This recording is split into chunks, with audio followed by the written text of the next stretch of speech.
Greetings and salutations. You are listening to the Into the North podcast, where we take a look at the competitive side of the Commander format, also known as cEDH. I'm one of your hosts, Lyndon, aka Noobzors, and today I'm joined by my co-hosts, Matt, aka Null. Yo. Reed, aka Sick Robot. Hello.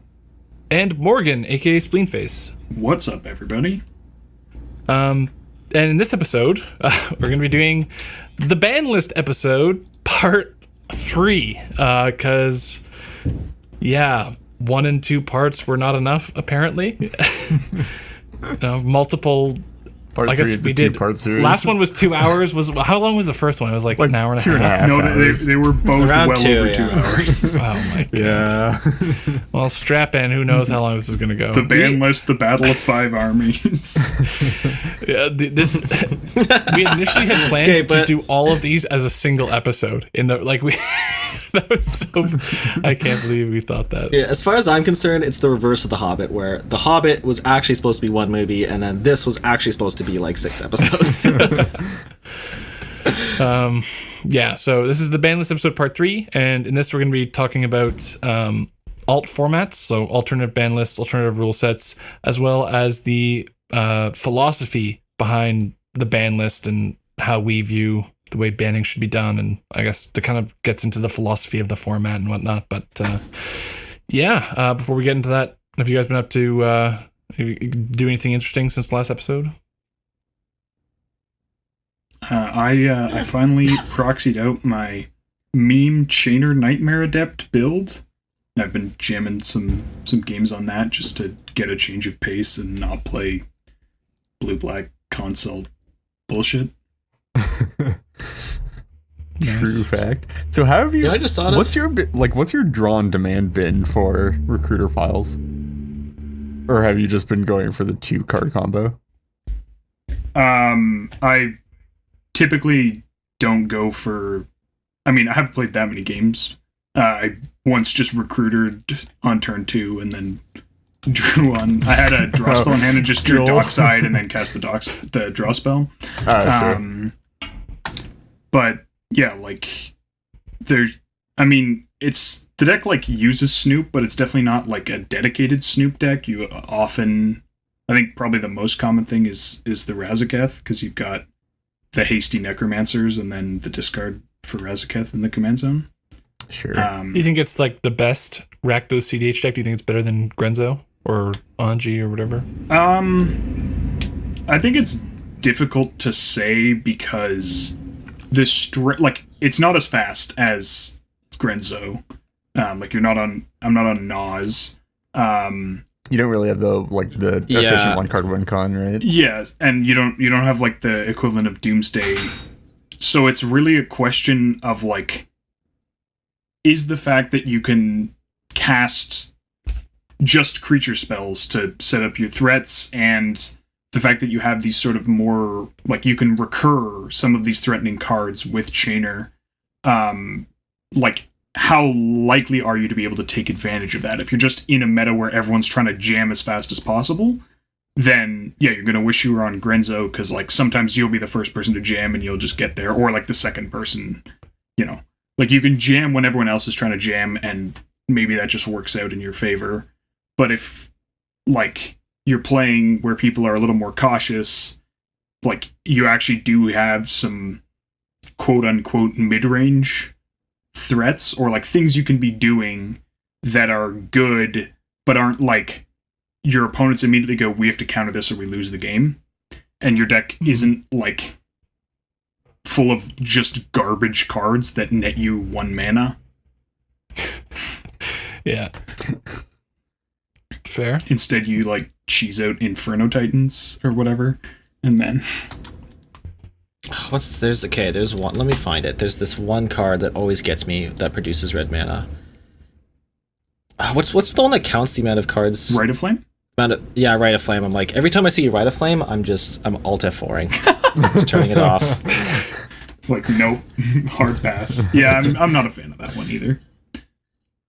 Okay. So the only thing I have to say on Chainer just because this is I'm spending my block talking about Chainer as well, even though I have no interest in actually playing the deck. Sure. All I have to say is that I just wish that Chainer had green. So you could play Hermit color Druid? You could combination, so play you could play like a Hermit Hulk Druid. or something. Hermit Druid would be Oh, pretty of hot. course. Yeah, if you'd asked before you said that comment what you were gonna say, I think I could have. Yeah, probably. If it can't Hulk, then it needs to Hulk. Oh my god, hasty Hermit Druid in the just command messing. zone, and you're in all the right colors for it too. Dude, the best Hermit Druid commander is M apostrophe Odo. Dude, Oh, that's, hi. Thanks for checking in. Reed's still a piece of garbage. I feel like Hermit Druid is so much less garbage than what people are playing these days, though. On a scale of like people being garbage, not That's like fair, playing yeah. garbage cards. I feel like any deck where you just say Dockside makes 7 mana, I'm just like, guys, come on. Yeah, And then Dockside makes 7 mana. I'm like, I still doesn't have to, though. I still feel like Hermit Druid is underexplored right now, but you know, underexplored or underplayed? both. Because I feel really. Yep. Okay, I feel like that card has been pretty extensively explored. Yeah, but I nobody's guess there's been some new stuff printed. nobody's yeah. stuck with it for that long, and it was always shoehorned into Hulk decks to try to get it to work with Hulk, and now there's space for it to sort of stand on its own because Oracle's a really good card, and there's just like a lot of space to do stuff with it. I don't know. I've been having fun with the list. I guess I'm just like not convinced that all the crap you have to put in to make it a Hermit Druid deck is like justifiable considering the various vulnerabilities of the Hermit Druid Sure, combo. but like you can cut down on the amount of stuff you have to put in for the list, right? Like now that you're playing Oracle anyway, you can just play like exactly Dread Return and Archimevo and still be fine. Or you could build it as like a breach list or something. To Ew. have like a I mean, you need like Journey. Yeah, like you Like- technically need Memdra. Like it's like 3 or 4 cards. It's not that many. I've I certainly guess if played you're- worst Hulk piles. Yeah, I mean, maybe like a super bare bones. I guess like then you need the dork, right? Or like you need a creature in play, so Yeah, That- sure. like means that your really early Hermit Druids are a lot harder. Hey, why don't you just put a 2 CMC legendary creature in your command zone and then partner it Exactly. with another Exactly. low cost? That But knows I mean, what's sure, going if on. you're jamming the Hermit Druid and then on the next turn tapping out to, or like tapping 2 mana to cast Thrasios and 1 mana to activate the Hermit Druid, then what are the odds Yeah. you can protect your Dread Return, right? Yeah. Matt. What do you want to?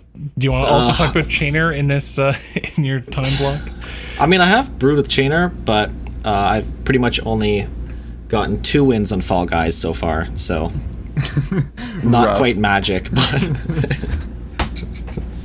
Dude, What is I- Fall Guy? I get fucked by hexagons every time. Dude, I'm out of the loop. What is going on? that's a game I haven't played Hexagons. Oh really? Do you want me to Oh fill my you in God. on Fall Guys? Yeah, let's go. I can't play hexagons. It's the next Fortnite. Yeah. Oh no. Oh no. Full stop. Okay, I guess for me, I've been jamming some historic, messing around with Amonkhet Remastered. They printed Thoughtseize and Wrath of God and all this crap into the historic format, and it's been interesting. I'm not saying I was an expert on Amonkhet, but I definitely did play in that standard. I don't remember Thoughtseize and Wrath of God in Amonkhet. Yeah. Because I was playing zombies, so I definitely would have remembered Thoughtseize. being the format. Definitely would have been playing a forward back card. Considering I was playing literally Transgress the Mind to take people's Aetherworks marvels, I would have Dude, remembered Thoughtseize. I'm playing a bunch of like meme archetypes. Morgan, did you join the stream on the GitRock server to see my Teamer deck? I don't think so. Oh, okay. So I've been playing this like version. I call it Living End because you'll see. It's you play Unburial Rights, because they printed that with one of the historic anthologies. Okay, I remember you casting Unburial Rights and targeting the Sphinx. I wouldn't Sphinx of call it a teamer deck if you're casting. No. Rights. Two different decks. I've got 2 different decks. So the Unburial Rights, Sphinx. God, who remembers what the Sphinx is called? Morgan, you're the database. Oh God, Scholar of the Ages. No, that's the one that. No, that's the no. I feel like it's Scholar of something, but anyways. Okay. Yeah, so you return the Sphinx from Jumpstart that lets you cast a instant or sorcery or artifact spell from your graveyard without paying its mana cost. So you Unburial Rights that, and then that targets Rise of the Scholar Dark Realms. of the Lost Trove. And then you just get back a whole bunch of stuff, and usually the threat that I do in that deck, it's like a Mardu deck. I bring back some Terror of the Peaks, and I've also got like some Ox of Agonis and stuff lying around, and just really focused on self-mill. So you kind of just do that and just blast their face with all the damage. That's it. Speaking of... Yeah, so that one's fun. And then I've got a Teamer deck that's basically all like... It's really reminiscent of Teamer Rec in that it runs a lot of the same like BS ramp cards. It's Growth Spiral, Explore, Uro, but it's also running some other spice where, I've got some Shocks, Ops, Escape the Wilds, and it all builds towards a 1,000-Year Storm. Can I just say, I love how you said... the first thing you said after you said it has some spice is it's got Shocks and Ops. Well, I know. You're like, why? But the idea was to build suspense. Is why is that spicy? But no, you're just trying to 1,000-Year Storm people, and then your like explorers turn into rituals. That is just it's hot. If you told me when I was starting out playing Magic like 8 years ago that one day decks based around green ramp cards would be the top of the standard meta and that I would hate it, I actually have no idea what I would have said. Yeah, that's actually like a really funny reflection point. Like, I don't know how I would have processed like both of those ideas simultaneously. I just couldn't have done it. Yeah, you would have quit Magic for sure. It's fine if it's gradual, but if it hits you all at once, I don't know. Dude, I'll just say I've been the best card in that deck. To come up with 1,000-Year Storm is definitely Pirate's Pillage. I just wish they'd bring Manamorphose into the format. That's exactly what Historic needs. The issue is Manamorphose Maybe is get Pro not a too. card that you should probably I think ever you forgot put into why you're any playing format. Historic. Has any format ever gained from having Manamorphose in it?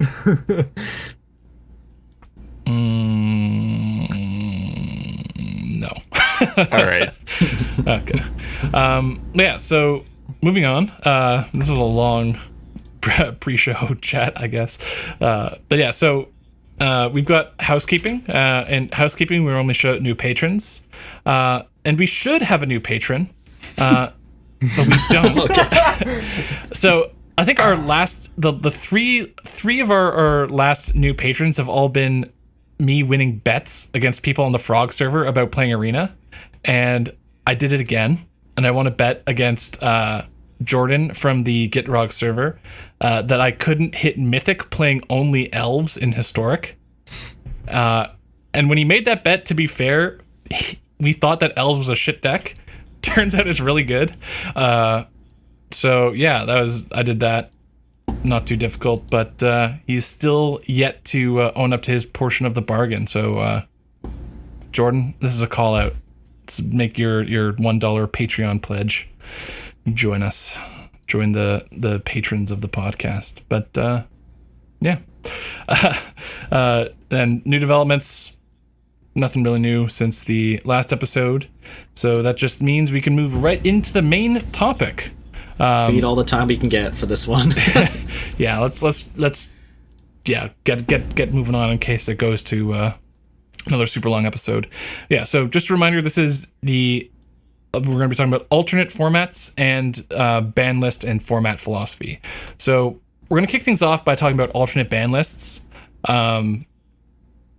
And we've got quite a few here, and I think what we'll do is we'll just list off the alternate formats we're probably going to touch on, and then we'll have each person who maybe has most experience kind of, start talking about it. So we've got for what we're going to be talking about, we've got no ban list, Conquest, 2v2, point system. So that's like Canadian Highlander, band as commander, like the old version of what the RC used to do. But yeah, so let's kick things off with no ban list. So I've done some no ban lists play. What about you guys? Yeah, actually Tested it a bit. just recently I've been playing on the no ban list server. Recently, as in since after we started our ban list saga. Yeah. Okay. Dude. Yeah. So how's that actually? Because you're, I guess, the most recent. Last time I touched no ban list was over a year ago. So Yeah, definitely. Why don't you give me fill me in? I think that like it's a lot of what you'd expect. There's a lot of time vaults and keys. There's still a lot of consult. People sort of recently have been doing some stuff with Grizzlebrand. There's a deck that like layers some like it has like flash and then Rector for bargain and like ways to cheat out Grizzlebrand. That's been like doing pretty well. I think fundamentally it's a format where it doesn't like it's extremely unrewarding to play decks that try and answer stuff, which I think is like kind of a problem. And I think that there's an element of that in cEDH as it currently is, where like you play, like sometimes you sort of with the interaction, you're like trying to get people, right? Like you tap out and then like, oh, you had the Fierce Guardianship or the Force of Will, and then like someone who like you didn't think would have interaction had like the Pyroblast to back you up, and so like we got the person who tried to win, as opposed to like you can't sort of pass the turn holding double blue and like expect that to like expect the person after you to go, oh well, I'm not going to go for it, and then the person after them to like still see your double blue. So it just leads to this like you play like just enough interaction that sometimes you can sort of get people unexpectedly, and like you use it to back up your own wins, but like there's no hope of playing like a control deck. Are people not playing because you mentioned things that aren't like Sushi Hulk? Like you mentioned Consult, Bargain, like all these things. I noticed you didn't mention Flash Hulk. I mean, you mentioned Flash Rector, but when I was messing around with no ban list, They're definitely came to the conclusion that the Leovold Sushi Hulk kind of hybrid that also runs obviously all the busted shit, like Adnaz, Bargain, or like that was kind of like just amalgamated into one deck. So I think that like you were playing before both Dockside and Breach existed, which that's true. Like I think that adding red to Sultai means you get to play Dockside, Blasts, Breach, Blasts, Mox Ruby, like, and that's enough to sort of justify people are going into more colors pretty often. So is like Leovold not acting as a kind of meta stopper for Grizzlebrand and Bargain? Not really, because I think there's just too much other stuff that it doesn't stop. Like it doesn't do anything against Consult, and like it doesn't really stop people from just doing random cheesy stuff with breaches that isn't like with wheels, but where you're just like Black Lotus, Demonic Tutor, Breach, load like Consult, whatever. It's too easy to sort of get out from under. And so like you don't have sort of the controls where like you just jam a hate piece that sort of shuts everyone out or like stops you play Leovold and they play Ad Nauseam, and you're like, well, this didn't help at all. Well, when I was messing around, the Leovold wasn't like specifically meant as a stacks piece to hate other things. It was like if it stops the other players, then that's great. But it was also just like obviously a combo piece when you can just run wheels and mind twist everyone, and then also you get to run at the time the best win con in the format in Flash plus like the Flash Hulk that goes into Spellseeker and Oracle, and then obviously with the whole consult layering. So like that was what the Leovold deck was doing when I was playing, and I still can't imagine that's a terrible thing to be doing in that format, but I guess no, it's probably Breach not a and terrible thing Dockside to be are doing. pretty insane. But yeah, like I don't think I haven't played a ton, so like it's possible my opinions will change. But I think that like the problems I see with the current cEDH meta of like very aggressive low to the ground ad nauseum jam my win type decks is Are people playing Derevi Vault? Someone was. But you just, I mean, you don't get the good red cards, and like now there are actually good red cards that you're losing out on, and you don't get the black cards. Yeah, at this point it seems like pretty silly to not be on console in some fashion with Oracle. So like, yeah, I think that like, I guess especially if people aren't doing like Derevi Vault, I imagine is pretty good in the whole tap out, or like where people aren't doing like the tap out and just going for it, full blitz, where you can actually maybe hold up mana and then use your commander's ability to flash it in and then go on your turn with the time vault and counter backup. I guess that's where that deck would probably be better suited to, but yeah. So like I'm just weird to say it, but like the mid-range no ban list metagame, I guess. Yeah. Where you're winning on turn 4. Way, I don't think that's. I think that particularly, like, keep in mind, right? Every deck is running like 3+ Moxen, so like you thought Dockside was good in but cEDH as it currently stands. Like, holy moly, yeah. So it's like I think that the problem, like, if you've seen like a lot of online play I've seen recently, has been like in regular cEDH has been ad nauseum focused, often Dockside abusing decks that are very aggressive and sort of run a very slim interaction package, and aren't intended for the long game. Like that problem is dialed up to 11. Okay, so now that we've talked about the like it's still fun because given like a wild sketch stuff of happens, the format, but what I kind of want to ask you and get people's take on is, does no ban list still feel like cEDH? Like, does it still have the does it still feel like you're playing a similar format? From what, Or does it feel like kind of something else? from my experience, it sort of felt like extended goldfishing, like closer to that than cEDH. Like it didn't just feel like goldfishing, obviously, but like it feels like it's more just about like just doing your thing in like the rest of the table's face, and just trying to do your thing first. it definitely it feels pretty similarly to playing cEDH against like blue farm and like that And like style Sans of like, blue decks as well, yeah. like Sans blue, like aggressive, not like stacks, but like aggressive yeah. Sans blue decks, or like Hermit Druid. Like playing against a pod of that kind of deck feels a lot like playing in a no ban list pod. Like it's a little bit different because like you don't have to Everyone has their helmets sacrifice. on. You don't have to sacrifice quite so much to have like these super fast combos. But like it definitely doesn't feel anything like playing against like the Thrasios Tymna mid-range decks, or like something like Curious Control or Kess Consultation, or like decks like that.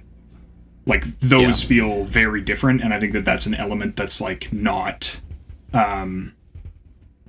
present to the same degree. That resonates with me in my experience playing the format. I found that a lot of things were just kind of it almost felt like playing the slots, right? Like, or you're rolling your dice, see who goes first, and if you draw your just nutty cards, you just get to go off and before everyone else, and everyone's just going pretty greedy with all these cards and not too much counterplay. And I think it also the decks aren't actually as graceful like when they don't get there. Like I don't know, I haven't played a lot of Vintage, but like whenever I watch Vintage content, it seems like either the game ends like super early, or like both players are like they trade out like all the cards in their hand, countering like whatever bullshit their opponents. It's like the recall, it's like recall, you misstep, spend 4 force a cards will, on a force a will back, yeah. and then like it doesn't resolve, and they're both sitting there with like 3 mana and like 1 card in hand, just trying to like top deck into action. And like it's felt a little bit like that in a couple of the games where it was like, okay, there was like this big flurry of everyone trying to do stuff, nothing happened, so now we're doing nothing because like these decks aren't running like we're not running like Faber or Elder, and we're not running Smothering Tithe, and we're not like that sort of like, all right, let's get into the grind game sort of thing. It's like we're just running, we still have mana, and some people are activating Thrasios or whatever, but it's not like, it doesn't feel like any of the decks are built to grind because it's just not worth it. Because they just can't. It's just too fast. So, I guess to put a final point on no ban list is, do you think it would be, and I guess we'll do this for all of the formats that we talk about, do you think it would be a net positive if cEDH was moved closer in that direction towards no ban list, or further away in terms of the gameplay experience that you want to get out of the format? Is there a secret option 3 where it stays kind of relatively in between? Sure. Option 3, no movement at all. Okay. I'll say I would rather it move away from that format. It felt pretty, helmet, and I like the play and counterplay aspect of cEDH a lot, and I think the more of that we have, the better. Yeah, I mean, like... Morgan? Yeah. Or Reed, sure. Sorry. Yeah, I mean, my thought has always been that for pure format health, not really necessarily taking into account, like, what archetypes I personally find fun to play, or other people find fun to play, or whatever, or how viable those things are, but, like, just on the idea of pure format health and diversity of strategy, deck diversity, all that good stuff, I think I prefer moving toward a heavier-handed ban list. But obviously, like, fixing and taking some stuff off that doesn't need to be on there in the first place. I guess, Matt, you revealed your answer, which is hidden option number 3. No, I actually didn't, but in order to maintain my bluff, I figured I'd get that out of the way, So I think I want to move away from the ban list, the no ban list type format, but from the point of view where I think, like, as it is right now, there is still kind of slightly an element of you feel like you have to play as fast as possible because the interaction isn't good enough. So rather than if you can solve that issue without banning cards, then I'm all for it. But as far as that dimension, I'd like to move away from that. And Morgan? I think it sort of depends on what you think, or like what the cEDH meta is right now. I think that some of the metas that I've experienced in the past have been like super grindy, super long game. We're expecting this to take 2 hours. Everyone's running these decks stuffed to the gills with value engines, and everyone's sandbagging as much as possible. So like I think that was probably a little bit too far, like in the worst of the Flash Hulk meta. But like I think now we've sort of swung. If we're talking about the meta that I've been experiencing online right now, that's dominated generally by aggressive dockside, big mana, ad nauseum centric stuff, then yes, I'd like to see that move away from the no ban list experience. But I wouldn't want it to move even as far as the extreme of what I've seen in the cEDH meta 6 months ago. Okay. And one thing I just want to, because Matt made a point that made me think of something in terms of what dictates the format in terms of interaction. We really do have very strong interaction and efficient interaction that's like defense, or I guess offensive. It protects your combos, and it's not very good at disrupting other people. Veil of Summer, and Misdirection, Force of Will, if you want to use those. Fierce Guardianship are things that are fine. Silence, yeah, like they're very efficient for protecting yourself. Whereas, I think I would like to see more Force of Negation style cards that are explicitly for disrupting and are very good at disrupting your opponents without being insane for protecting your combos. Without there being an extremely efficient instant speed combo. Yeah. Yeah, not so good. Force of Negation, kind of rough when Flash Hulk is around, but we're through that. Okay, so next up on our list, we have Conquest, a format that I have not played. I mean, yeah, and then me neither. I think, Matt, you as well. So I guess I'll give the floor to Morgan and Reed. Well, okay, so I guess we should introduce it first to anybody who might not know. Conquest is sort of a EDH derivative format. So Shaper put together the hard ban list initially, and then brought in a bunch of people from the cEDH community to help sort of fine tune it and and get it out to a place where it's balanced. It's basically like a bit of a heavy-handed take on the ban list in order to and a couple of rules changes in order to sort of work EDH into a more competitive state at the highest levels of the format. So just doing stuff like, lowering life total to 30 to help curb some of the stuff with ad-nauseam and just abusing high life totals and all that kind of stuff. And then pairing that with increasing commander damage or decreasing commander damage, I guess, to 12 per commander to make it to make Voltron more of a real thing and make it more realistic that combat damage is a factor in games.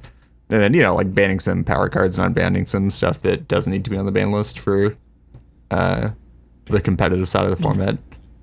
Also, I think you're kind of underselling how drastic the ban list is. So it's pretty heavy-handed. All reserve list cards are banned. Yeah, so it's not just about power level, I guess. It's also a bit about accessibility, I think, is one of the cornerstones. Banning out the reserve list is obviously part of that. It makes it a lot more affordable to get into the format, because when you don't have to buy duels or any of the reserve list staples for decks, suddenly, for some strange reason, the average cost of a deck in the format plummets. Who would have guessed? But yeah, so it's all reserve list ban. I'm just gonna run through the general categories in my head. I'm not gonna go through the entire ban list on its face. But it's all reserve list cards are banned. Fetch lands are banned. Pretty much all of the good tutors are banned. The good fast mana is banned. And then some of the just generic good cards for the format are banned. Stuff like Fish, Carpet, Ristic Study, Mana Drain, Dockside, that kind of stuff. And then the deck size is lowered to 80 to compensate for losing some consistency stuff. I mean, I think you may have missed Planeswalkers are legal as commanders. Yes, that too. That's a relatively minor rules change, actually. I know it doesn't. I didn't say I haven't played.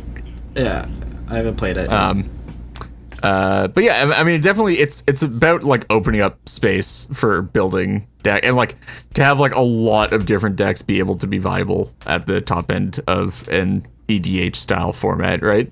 Is sort of the main idea. Yeah, I mean, Morgan, how have you found it? Because I've really enjoyed the format. I've played a fair amount of it. So I haven't played as much since the Flash ban, if I'm being honest, but I've played a bit. I think that I've said this in many discussions about the format. For me, the 12 commander damage is too low by like the commander damage at 12 means that like so many commanders just have this like built-in, actually quite reasonable backup plan of just killing someone, and I felt that it made it extremely punishing to play control, especially when a lot of the best value engines are banned, and they're banned for good reason. I'm not like disputing. I don't think that like heuristic study is something that was healthy for the format. But I found that like it wasn't exactly like a race, but it was like very. It definitely got to the point where like if one person went for it, the game was like too likely to end in that turn cycle for my taste. Okay. Makes sense. Like, which is, I guess, like, I don't find that particular, and like, I also find this with no ban list. I like, that should be an element of the game that if you go off, you're presenting an opportunity. Like if you go off and you get stopped, you're presenting an opportunity for your opponents to go for it. But I don't think that should be like if you go off and you don't get there, you might as well just concede. Yeah, sure. Which is like what I've found in some cEDH metas as well as in no ban list and Conquest.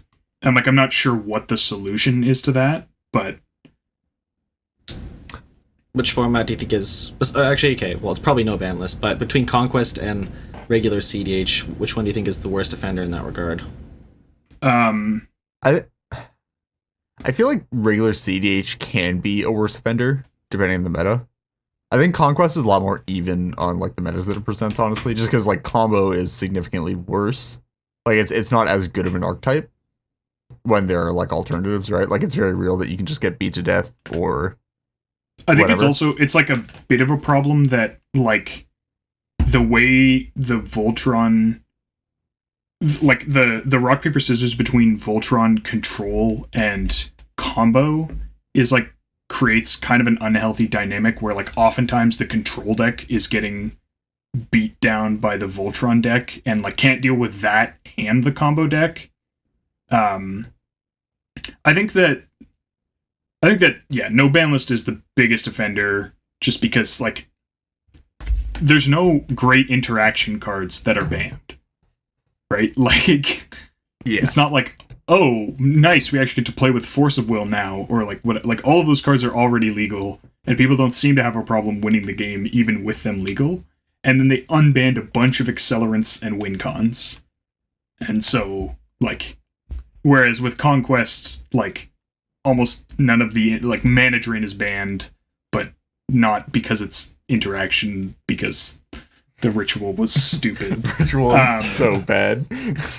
Like, but Force of Will is still legal. Yeah. Like, pretty much all the counter spells that are in cEDH are still legal.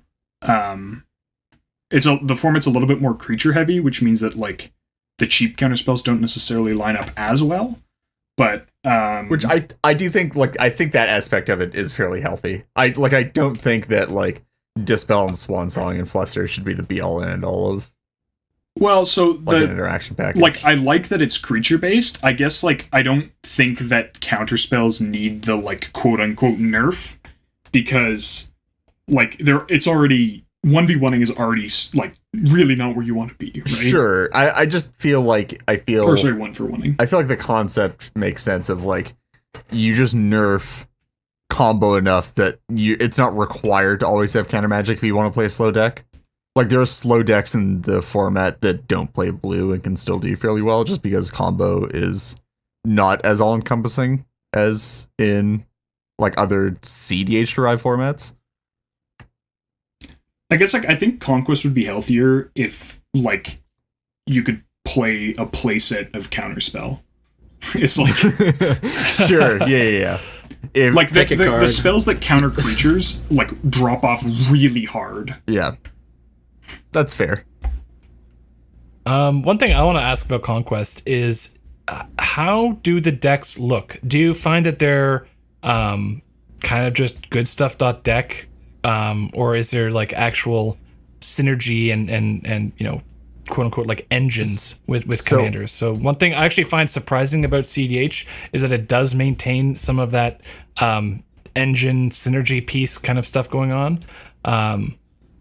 And I actually very much like that it's not just run every single possible good card you can. So the interesting thing about Conquest, and this is why I'm a big fan of it, not as a replacement or anything, but just as like another format that I play when I get sort of tired of cEDH or I want to do other stuff, is that the commanders are a lot more defining to the decks because there are way fewer staples, right? Like there are very, very few auto includes in any given deck, because like there's no Mana Crypt or Soul Ring, there's no Moxen to put in the deck.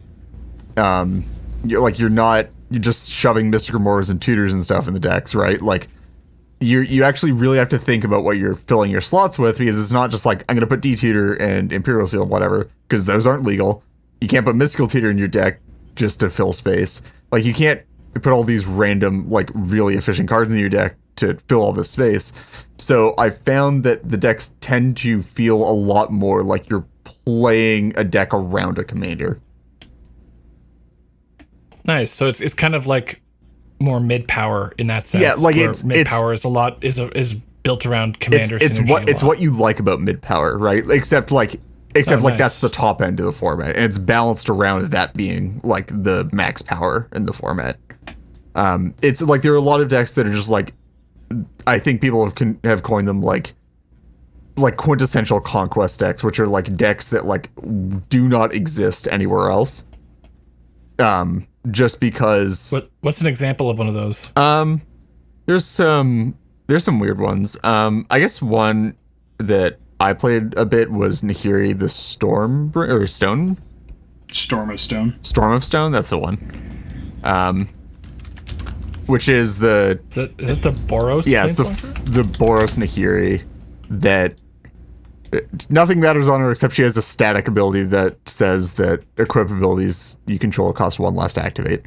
And basically, a pretty good equipment that has an equip cost of 1. Yeah. So basically, the deck is like a Skull Clamp Storm deck, but it's like super interesting because it's like this Boros Storm deck that can consistently find its combo piece because like there's a bunch of equipment tutors in Boros. And it's like, yeah, and it's really cool because it's like actually a lot more consistent to find the Skull Clamp in that deck than it is in like if you were playing like a Grixis Storm deck to find like specific pieces in that deck, because you just can't play any of the good tutors, like any of the good generic tutors. So like it opens up this space for like, yeah, like this is actually more consistent than a lot of other stuff that you could be doing. That's cool. Yeah. So Conquest, do you think the format should move more towards Conquest or more away from Conquest? And then also I'm going to add on, do you think, or do you have more fun playing Conquest or cEDH as it is right now? Because I think I would say that I would like probably for cEDH to move more towards Conquest. But I think I could envision. I'm not going to be able to answer the second question because I haven't played Conquest. But I could envision that you might want it to move in that direction, but that maybe it's a bit too far, Conquest compared to cEDH, or maybe it's not. I'll let you guys answer that. Yeah, I think as far as like the point that you made in regards to deck building and how like there are very few auto includes, I would very much like that in cEDH, but at the same time, I think I value more my version of the philosophy of cEDH, where you can't really achieve that without doing some serious banning. So I like that these two formats exist separately, and like you don't have to necessarily choose depending on like what type of experience you like, because both are available. Yeah, I mean, I definitely wouldn't turn cEDH into Conquest. I value the like experience of being able to play with the high powered cards and a bunch of the stuff that's in cEDH. You definitely lose stuff in cEDH that like, or you lose stuff moving from cEDH to Conquest that I don't think I'm willing to lose, and I don't think a lot of other people are willing to lose. But I think there are some takeaways from Conquest that could be like implemented if we were balancing for cEDH.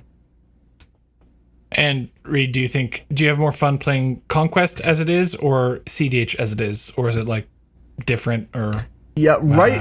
I'd say like during Flash Hulk era, I mean, I have a lot of fun playing Flash Hulk, but oh my God. I was still like it was a lot more fun in Conquest just because there was actual variety and stuff. But now that the Witch is dead, it's just different types of fun, I think.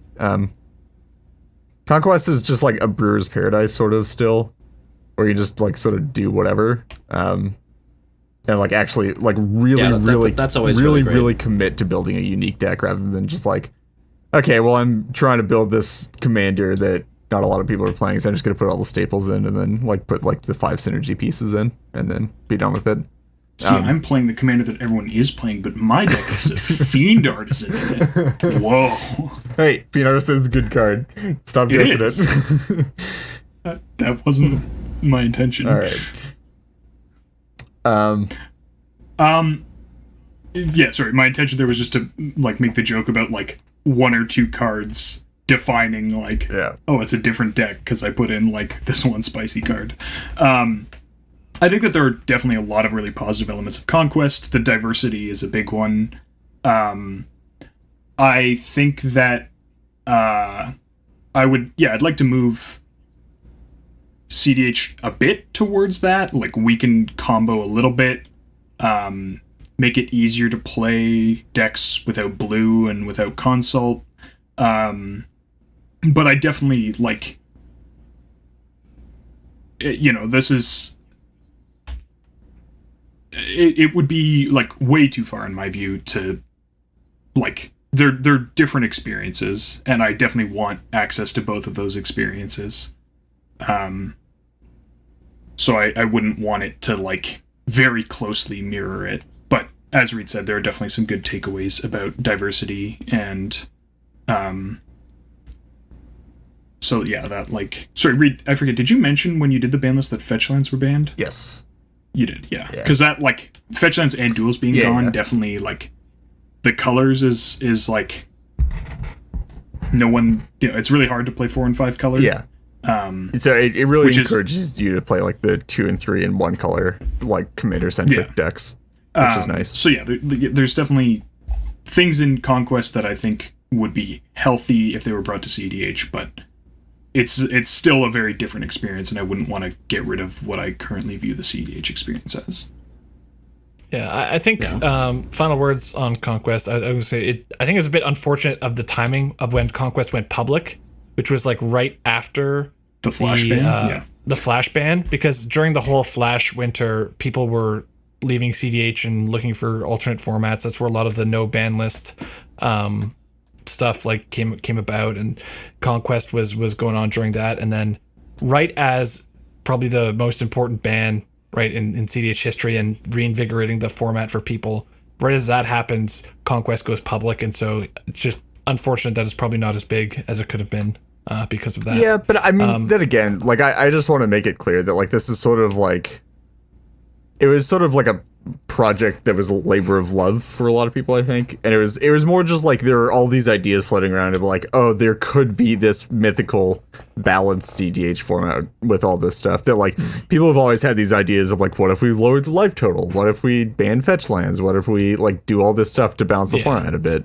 And I think it was just like more of a realization of those thoughts and conjectures during a time when people were getting very sick of the format, right? So I mean, it sucks that it's not as popular as it could have been, but I think it's also like it's less about popularity and more just like an option that people have always sort of wanted to test out. Yeah, I think one thing that Conquest does have that I think would be interesting, because one thing I think that's a bit difficult with Conquest is that it implements a lot of things that I think are individually good ideas for balancing cEDH, that maybe once they're all introduced together, it just becomes too unrecognizable for me, and maybe that's why I don't have. I'm not as inclined to try out that format, but I would think it would be interesting, maybe to try out some of the ideas of Conquest individually in cEDH. Like I think it would be interesting to see what cEDH would look like if everything remained the same except commander damage was at 11 or 12. Like I'd like to see how if that changes anything at all, or maybe it has to be even lower for people to really be incentivized to have. Maybe that if it was 12, strategy. I would stop shitting on Bruce Tarl all the time. God, dude, Bruce Tarl with a 2-hit kill, that's pretty scary. That's brutal, yeah. Like I think creature combat, the only thing that before Timna was around, the whole commander players being terrible at combat was very true. I mean, right? it's the still only thing true. Was like ad nauseum and Timna. Like now people have to be a bit more aware of creature combat, but adding something like that and dude. I'm just gonna say I'm embarrassed at the number of times that I've forgotten how First Strike has worked in a cEDH game. Oh my goodness. I forgot. I'd not realized how trample worked in cEDH, and this was immediately after. I think Morgan. This was at like ANC or something. I think you were there, right? We had a long discussion about replacement effects and like how and the director was like Chains and Notion Thief, Dakmor and Notion Thief, and how does this all work? And then like just a few minutes later, it's like, wait, how does trample work again? I was like, oh man. Turns out it doesn't work when you're blocking. Is my inner Yu-Gi-Oh player still persisting? Okay, so next up we've got 2v2, which holds a special place in all of our hearts because it's a format that no one else plays. It's so localized to the Toronto metagame. This is practically the 2v2 players who play it, and it would take two. Yeah. Shout out to Tom. Shout out to Zach and we're halfway done. Who won the last tournament. But 2v2. I think 2v2 really appeals to me. Because it still has the really tight gameplay of cEDH. It preserves that aspect where you're really trying to you have to play. In fact, you probably have to play even tighter in 2v2 than you do in cEDH. Much like traditional 1v1 formats, but it still maintains that power level feel. Still maintains a bit of the aspect of Commander where you get to build around the one card that you always have access to. And I really, really like the fact that you get the interplay between the two decks. So you get to do cool synergy things like Edgar, Edric, or whatever. I mean, you can just do generic good stuff decks, but and people definitely have Kess and whatever Matt's playing this week. But the synergies do exist, and they can be very cool, and I think that really appeals to me because I very much like mid power for its synergy aspects. I kind of use a metaphor these days, which is it's like a chef trying to do everything they can to bring the most out of like one particular ingredient. And that's what I really like about mid power. It's like, okay, how do you maximize Goreclaw, Wart, or whatever Locust God, whatever commander you want to pick? How do you just maximize and emphasize what makes that deck unique? And you obviously lose a bit of that when you go to cEDH, like Gitrog. You're not really maximizing Gitrog's ability. You're just comboing with it. But I really like that aspect. And in 2v2, you get more of that because of the interplay, but it's not just full on that. It's a really happy medium, and I like the fact that you can run cards like Kolagon's Command and hand attack and have that be good. Yeah, it's the closest thing we're gonna get to all legendary creatures have partner. True, which is something that I never want to happen. But for some strange reason, it works out well. Yeah, it's actually, I think something else that is actually sort of funny is I think like Conquest is probably, like in my experience, closer to 2v2 than it is to cEDH in a lot of ways. So let's just give quickly the give the rules for 2v2. Sure. Yeah. So it's it's not two-headed giants, so you guys aren't taking turns at the same time. It's really like two-headed giant, like cEDH, except the problems with two-headed giant are fixed. Yeah, that's just about. That's the best way to think about it. So like turn spells aren't stupid.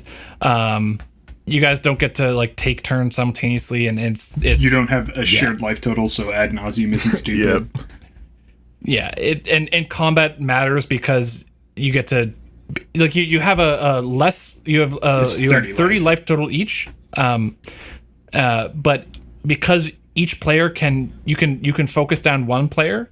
In some ways, it's like you have less life than a standard 20 life 1v1. It's reasonable that you're gonna get like 2v1'd by some combat centric decks and like have to try to survive it. Honestly, a lot of the strategy does come if you're playing aggro. It does actually kind of fall on who you decide to eliminate first on the other team. Yeah. So just to finish the rules, it's you sit in A B. So you're diagonal from your partner. You don't draw if you go first. Seating and all that stuff is determined by dice roll. Same who goes first. And then Banlist is the exact same as EDH, except with the addition of Scheming Symmetry.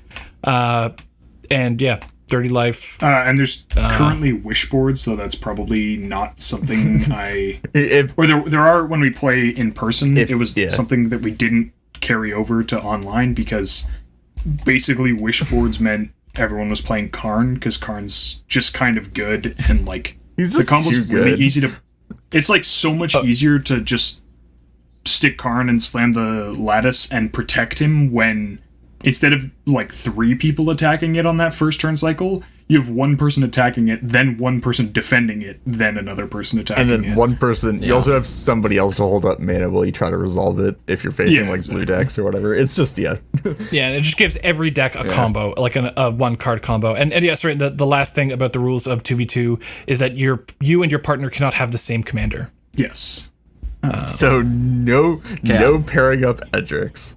I know this might be a bit of a hot take, but I actually kind of liked the Karn situation because those games can last like 3 hours, and if some decks actually just don't have a way of winning, and if you can throw a Karn in, at least the game's end.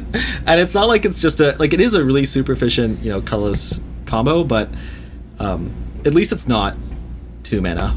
At least it's actually with the shared commanders thing. You can't share. Like if you have partners, if you have Thrasios Timna, I don't think your partner can have like you Thrasios can't have Vial, Timna Crom or whatever with Thrasios Timna. And the matches are done as a best of 3, although there is no sideboard.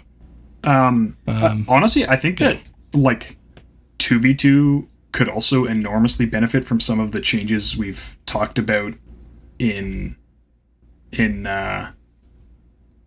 like free for all. I think that like one of the downsides is that it can be incredibly snowbally, particularly off the fast mana, where like sometimes you have like the one person who like the whole thing where you like spaghetti out your whole hand and then you just have all this mana to do whatever it is you want to do.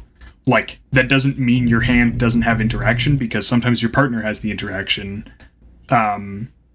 So like there's an element of like it having a really good opening hand can like really sort of snowball the game.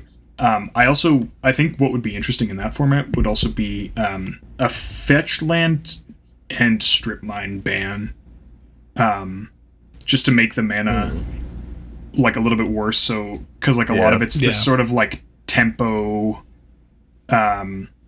like you have some sort of aggressive threats to put pressure on, and then like a decent amount of interaction, and some like things like strip mine and Thoughtseize are like very real because you're not like 1v1s are good again because you have the same amount of resources as your opponents rather than 1/3. And also like you can do it in a way where like your 1v1 is you're shutting down the person with the most resources on their team, and then the other person on your team who has a fair amount of resources is targeting the person who's like mana screwed or whatever.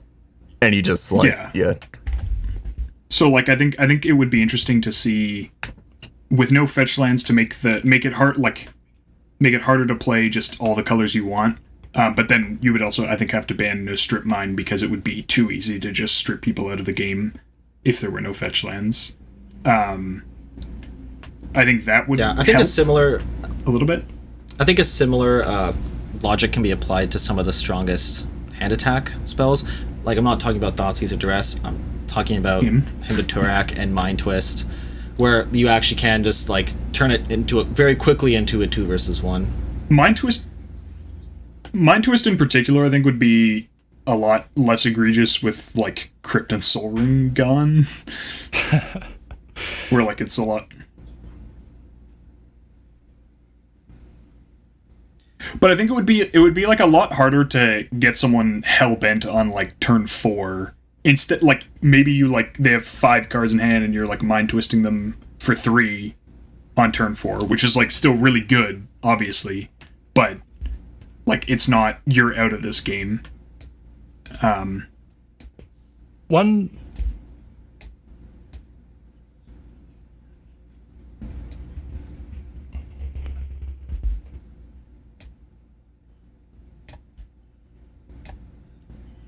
I also think it's a lot easier to play, like, losing fast mana doesn't just make it all green centric in the same way, because like it's a lot easier to play like double Klasm or like double Wrath, double Klasm, whatever you want to call it, decks. Like when you actually have 2 decks that are trying to keep creatures off the board, that's like a real strategy rather than like 1 versus 3, which often happens in free for all. Like you show up with the Klasm deck, and like sometimes you can actually like blow out 3 people, but you know, sometimes it just works out that like you're faced with either I'm letting this person like draw 2 cards off their Tymna next turn and like have a bunch of mana from this Bloom Tender, or I'm casting a Klasm and just killing a dork from this person who's then just gonna lay out like 3 more mana worth of creatures on their turn, kind of deal. Is like much less of an issue when you have a partner who can also be running Wraths. I think we can kind of move on from 2v2. Not too much else to say. I've got maybe 2 points. I think that, you know, the points you bring up about bans probably good for balance. Although I really do like the fact that it's you get to play powerful cards very much like cEDH. It really reminds me of Vintage Cube a lot. cEDH doesn't feel so much like Vintage Cube because you don't maintain that kind of 1v1. Getting to like Thoughtseize isn't good, and but in 2v2 you really like the cards that are good in Vintage Cube are really good in 2v2. So that translates, and I do think that it. The one point I want to make is it's probably the closest to a halfway point between like traditional 60 card 1v1 and free-for-all commander, where if you had 2 people who were staunchly in those camps and like, I only like doing this and I only like doing that, so like a legacy player and a commander player, 2v2 is the closest format where I think both would have recognizable aspects and would probably have fun. Both of the individuals would have fun and not be too, you know, put off by how different it is from their respective format. So that's one thing I really like about 2v2. But yeah. Anything else? Or it's hard to organize 2v2 events. It's one of its biggest downsides. Wish more people played the format. Yeah. Okay. So next up we have point systems. So this is Canadian Highlander, you know, all the how many there's like Australian Highlander. Yeah, there's one for every country, I swear. There has to be, yeah. But yeah, so point systems.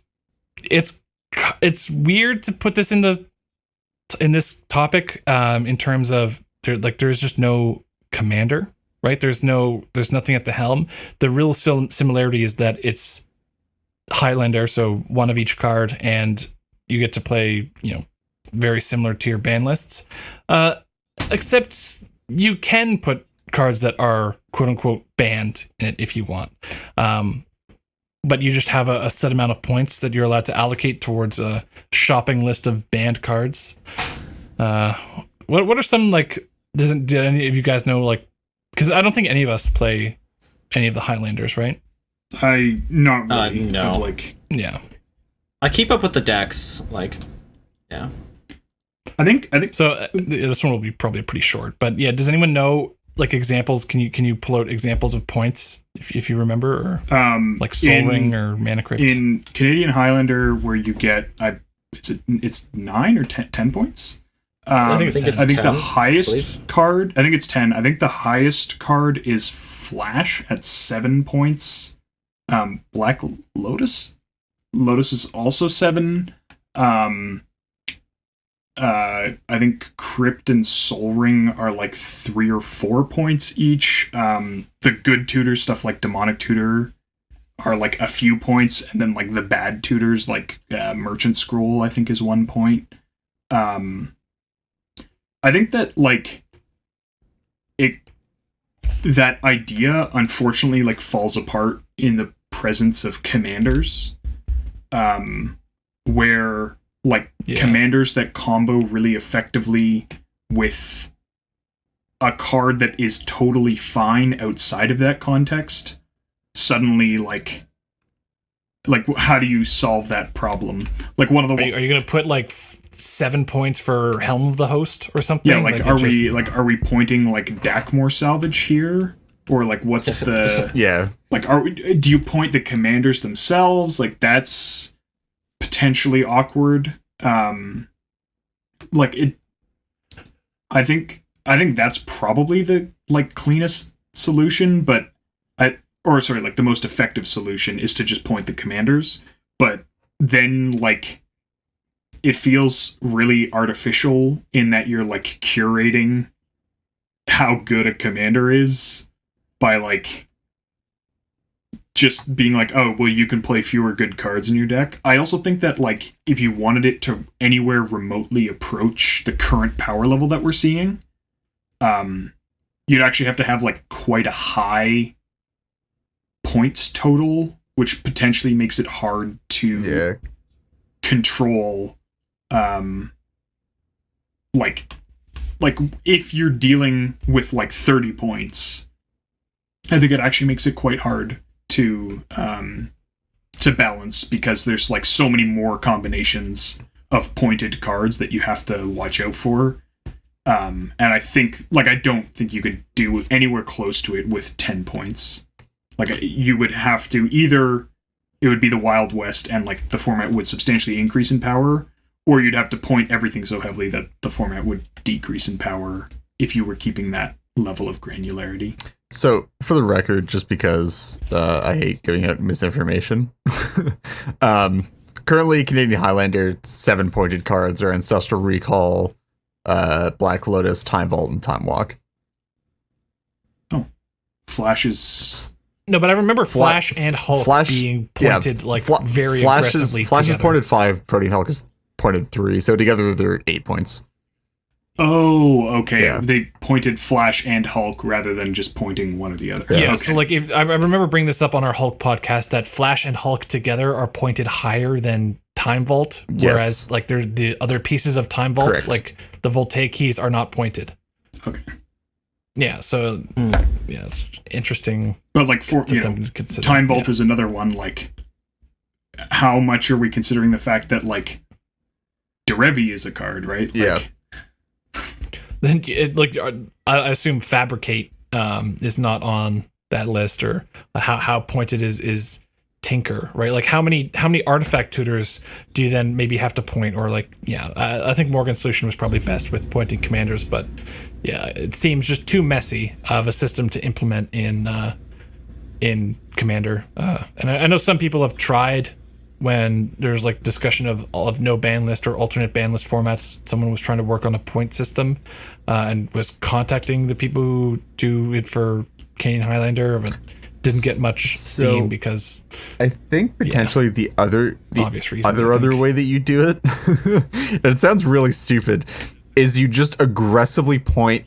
commanders and win cons, and that's it. So if you're playing a higher color commander or a stronger commander, you're just forced to play shitty win cons. Maybe. I think also with commanders, it forces much more rapid updating as like new commanders come out all the time. Like I think any given card is much more likely to make an impact in commander than it is in like a 1v1 no commander list. Because it's a lot hard. Like it's hard have to to point every commander. Like you have to point probably almost every commander. Yeah, like it's hard to build around in Canadian Highlander because a lot of the tutors are pointed and you don't have guaranteed access. So when you do have this build around aspect, I think that like it becomes unmanageable to keep an effective points list. Both up to like to have one in the first place is really hard, and then keeping it up to date is like just a miserable task. I think a possible way to approach this, where I think and you guys, I think you guys have came from kind of like a repair mindset, where if you approach it from maybe a bottom up mindset, you would point things like efficient 4-color mana bases. So maybe you would give blue duels more points than other duels. Same with fetches, and maybe possibly kind of hit tutors in a way that would also benefit lower color decks, if that makes sense. So you just put points into, like, you give every fetch land a point or something, or like cap a point, or like what, like fluctuating point totals for different decks. Sure, like maybe we're upping it a bit, but like point every fetch land, point every duel, and then point a bunch of tutors. Well, but I think he's saying also like you can point Tropical Island more than Plateau. Sure, I'm not sure how much of a fan I am of like specifically doing like color balancing with points. You know? Yeah, I think the color identity thing is also like kind of an awkward thing to point around. Like I think at the very least it there's at least a trade-off to adding more colors so you can play stronger cards at the very least. Like, and then but the system doesn't fully limit you now by that you mentioned it. I agree with being like with like pointing mana bases. Like that makes sense to me intuitively. I just think that like symmetrical pointing would probably be the way to go there. Then again, we're talking about like a very specific hypothetical. Yeah. One of you wants to figure it out. You know what? Go for it. But let's move on away. I think from that's my trying to work out the point system on the fly right here. Yeah, I was trying to think of a way to redeem the point system, but it's definitely way too complicated. So next up we've got and I guess sort of our last thing on the list in terms of like a actual true alternate format, and that's dual commander or French or Leviathan. I guess we kind of I mean, people might say bring up Oathbreaker or Tiny Leaders. Like Oathbreaker might as well be Conquest in terms of that rule set, because it's like exactly, I guess you also get that signature spell, so I guess that's different. But honestly, I think that's too different. Like we were already pushing it with Conquest, with Highlander, the Highlander thing. So I think we really want to stick to 100 cards with vintage, or like the vintage-esque ban list that we have in EDH, and having a constant access to a card in the command zone. So yeah, well, we'll skip Oathbreaker and Tiny Leaders, or I don't think there's too much to say because none of us have really played that. But yeah, so dual commander, it's basically just 1v1 commander. Yeah, I think we're talking about multiplayer formats, competitive multiplayer formats here. So it's worth mentioning, but a lot of the ban list is just built around balance for 1v1. So like I think they've got stuff like Thoughtseize and Strip Mine and all that stuff banned, so you can't even compare for that. And the cards that are good in that format are just not necessarily good. It's like 2v2 is close to dual commander,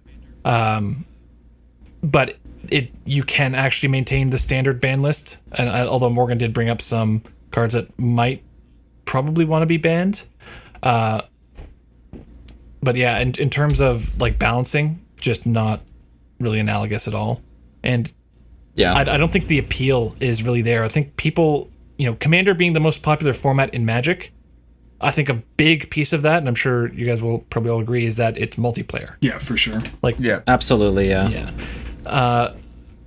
And French commander, dual commander has been on the decline. I think also Tiny Leaders was also 1v1, right? No, Oathbreaker was 1v1, but was Tiny Leaders also 1v1?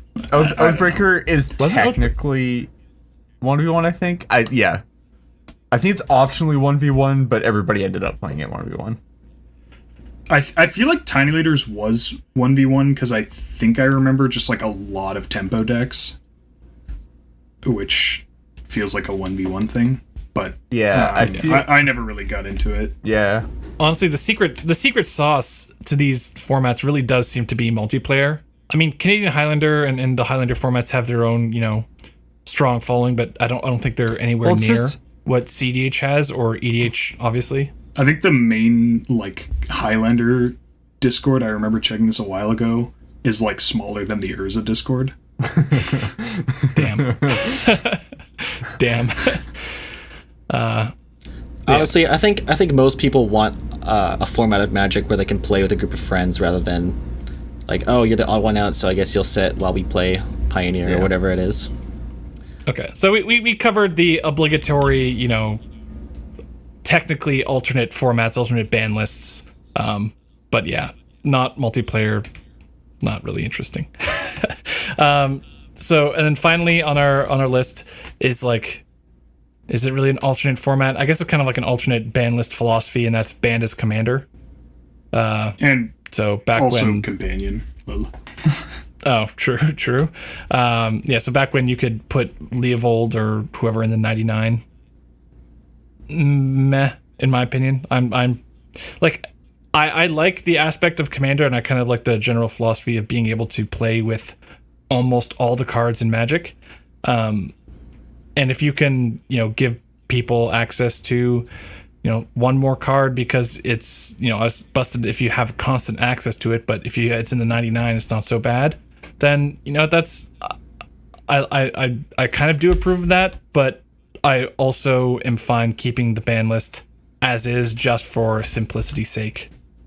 Okay, so I guess quickly, the cards that are on the ban list that we would potentially move to ban as commander would be Leovold and Arayo, right? Are there? I mean, do you think Arayo in the 99 is? Oh no, I'm not talking about. I think Arayo is specifically possibly the more problematic one, but it's tough. I don't know. Didn't we go over this and almost agree that Arayo is totally okay in the command zone? Is better in the 99. Yeah. We thought it was better in the 99 than it was in the command zone. Okay. I guess I think like the question that doesn't get asked as often is there any currently legal card that you would not ban generally, but you would consider banning as a commander? I mean, any of the ones that we talked about in our previous episode where we were talking about, Thrasios and Tymna and things like that, where honestly, like, sure, if banned as commander's around, I'm fine banning them as commander, but I don't hate just banning them outright either. That's kind of my stance. I feel like I'd ban maybe we can get into this in more in the philosophy. I think I would regular ban Thrasios, but then only ban as a commander Tymna. I'd have a consideration for. I mean, I might ban it as a commander over generally banning it, just because I think that card is like healthy to have in the 99. But I think I would consider banning Derevi and Yuriko and potentially Inala on like flavor grounds. Just on like breaking. Would you also ban like the other eminence stuff? Like, I mean, like from a competitive sense, like no. From a philosophy sense, yes. Yeah, like from a philosophy sense, yes. But they're like such a non-issue that. Format. Okay, so just the cEDH playable ones. Like it's the same reason I might ban Drannith Magistrate on flavor grounds, but not like Nevermore. Yeah. Okay. Well. Speaking of, I guess we're just parlaying into that one. Okay, let's finish this one. All right, fine. I mean, there's one card that's worth having banned as commander, and that's Leovold, right? Like that's. I think we just kind of established that Leovold is fine in the 99. It's very good, right? It's very good in the 99, but it's just problematic to have in the command zone. Is there any disagreement on that? Nope. No disagreement. Yeah. I think if Leovold were like one color, then there may be issues, but the fact that it's Sultai definitely is okay in my mind. So does anyone have any like? Do you strongly want Bandit's Commander to come back? No, or- I mean it just No. it just adds more overhead to the format, right? Like when you're getting into it as well. Yeah, I really like the elegance. And it feels like, I mean, the RC have said this, it wasn't that it was super complex, it was that they weren't really getting anything for the complexity. And like, I kind of agree that, wow, you can put Leovold and Rafellos in the 99 is like... Oh yeah, Rafellos. That's like not a problem in cEDH, right? But like, wow, you can put Leovold and Rafellos in the 99 is like a pretty thin, like a benefit for banning, adding a whole separate category. And then the other thing is Lutri, which I would unban and ban as a companion, so you can put it in your deck if you want, because it's adorable. That's very fair. You know, and I mean, like, and also, Dude, honestly, I'm so you sad. can also play it as a I'm so companion. yeah, I was sad about to say. that the companion rule, it would be an interesting companion commander. rule, the new companion rule, I think is just it was obviously completely necessary for It's also for 60 card, but like it just disincentivized any like a lot of the reasons it's to also- run companions in it's also Commander. so in like not just it's competitive, so but, like, inelegant. It's just Yeah. Oh, let's add another I- special action to the game. Why not?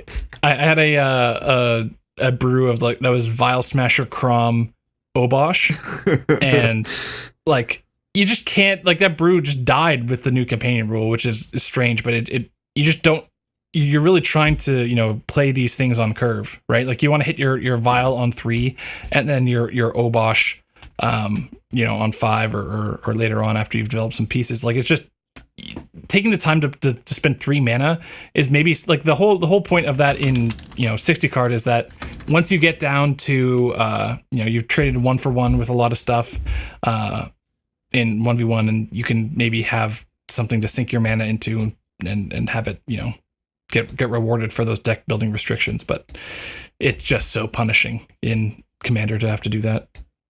But it's great with Garuda because you can only play even cost spells. You can actually have a reason to curve through it. I think if there's one card that I'd like to be banned as the 99, but not banned as a commander, though, would be Emrakul, the Aeon's Torrent. Oh, yeah. I mean, I don't think it's a competitive deck. I think it's just like a deck that makes people miserable and casual.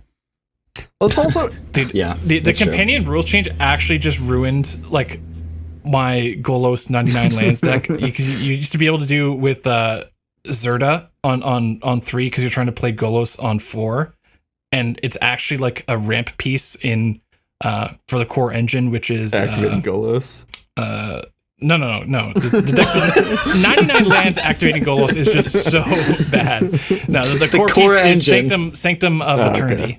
The one that bounces Golos. So like you'd actually make it was like a ramp piece that you could play and have access to, and now it just, you can't do that on curve. Well, It's that brutal. concludes the mid-power Yep. episode. If you'd like to hear more about mid-power, please send all discourse to Noob Source and Null on the Discord. You chose your moment, and that was the mid-power episode, and now... Okay, so next up, Morgan, you have this. So we're done with alternate ban lists, and we're going to sort of move into Philosophy. spirit of the format, ban list We're philosophy. almost 90 minutes in. philosophy. Now's a great time to start a philosophical discussion. Okay, so Morgan, you have a point written down that I think you should. Yeah, so lead I think off with. like one of the things, a few people mentioned it on a few different cards last episode when we were discussing bans about like, are these cards sort of iconic and are they like defining of the format? And so the first question is like, what are those cards that any number of us think like need to be a part of the format, and if they weren't a part of the format, that would make it not cEDH anymore to them?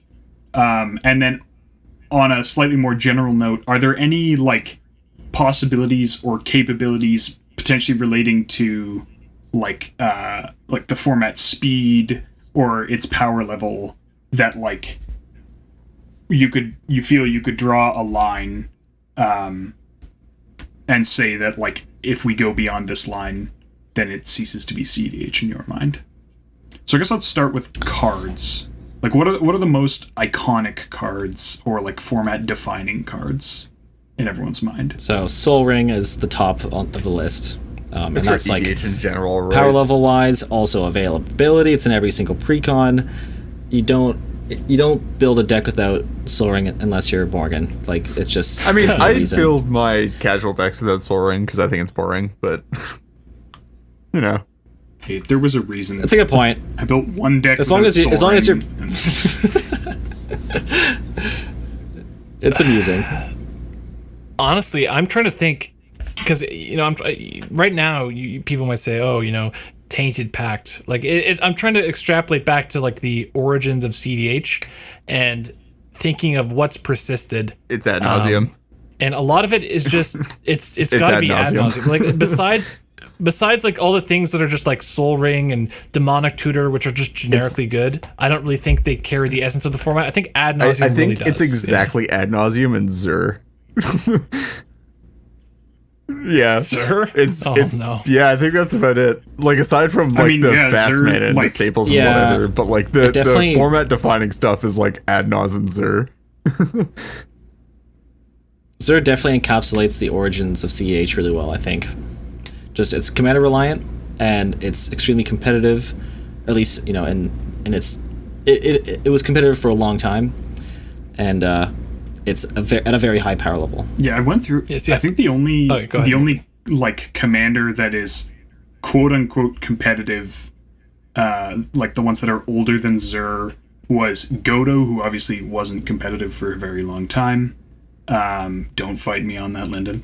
I'm not. I'll fight you on that. And Azami, who has been on life support for the last 8 years or so. Just continuously. Yeah. She's always It's there. been a slow gradual fall. Yeah. And like obviously now, like she got a big boost with Paradox Engine, and then that boost got taken away. Feels bad, And man. I think even then there were decks that did it better. But like yeah, Zur is the oldest card that I would say that's been consistently competitive, and it like both in terms of age and how consistently competitive it's like quite far on its own. Yeah. I think like yeah, like so the other one that you could argue, but it isn't really arguable, but I think a competitive commander that has been around for longer. Grand Arbiter. No, I was about to say Momir Vig by like a month. Like 2 months.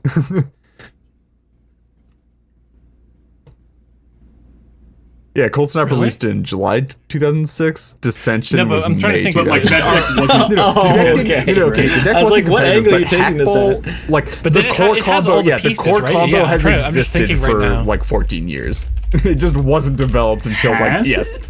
When did Heritage Druid come out? What set was that? I think it was Yeah, that was Lorwyn. Can you do it? You can't do it without Heritage Druid, right? I think you can. I don't still. think so.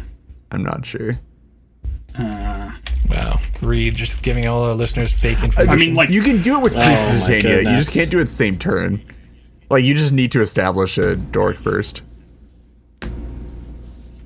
well, I think one thing that we're kind of getting into is a lot of what we've kind of noticed. There's like a trend where if you go back far enough, really like Zur it's like calling it a commander reliant combo is. wait, hang on a second, Reed. What's your combo like? Because I think you'll find that there's my other God. critical pieces missing. Your combo is what was it again? I found no, trust me, I found something without Temur Sabertooth that you can do because you don't have Temur Sabertooth by that point. By the time that Momir Vig's release, When was Curio? Curio was Mirrodin. No, Curio that was block? was in Ravnica, so roughly the same time as Momir Vig. yeah, you can do curio stuff. There is a way to do it. Trust me on this. I just forget exactly what it is. I mean, like, did that way include Phantasmal Image? There are other clones. You just need a clone. Yeah, Phantasmal Image was just like the most efficient thing to do. At least right? a lot of Huntmaster serves the same To get role. back on topic, another kind of original, like, I think cEDH staple commander that, I mean, it doesn't really hold up that much today, but arguably holds up is Prosh. Sure. And kind of the original food chain deck. Like Jaleva as well, right? Jaleva was like one of the original like cEDH decks, right? With Brian's Pile of Broken. I can't remember his name. I mean, well, no, Brian's Pile of Broken was a Drowning deck. It was a Drowning deck, and then it turned into a Jaleva deck. It was a Drowning deck in 2008. Yes. Jaleva was printed in 2013. If you want to learn about the history of and origins of cEDH, go dig up the Fossil podcast. You have to do like an archaeological dig to find a. I mean, it's podcast. Brian's Pile of Broken is the genesis of cEDH, which is the Drowning.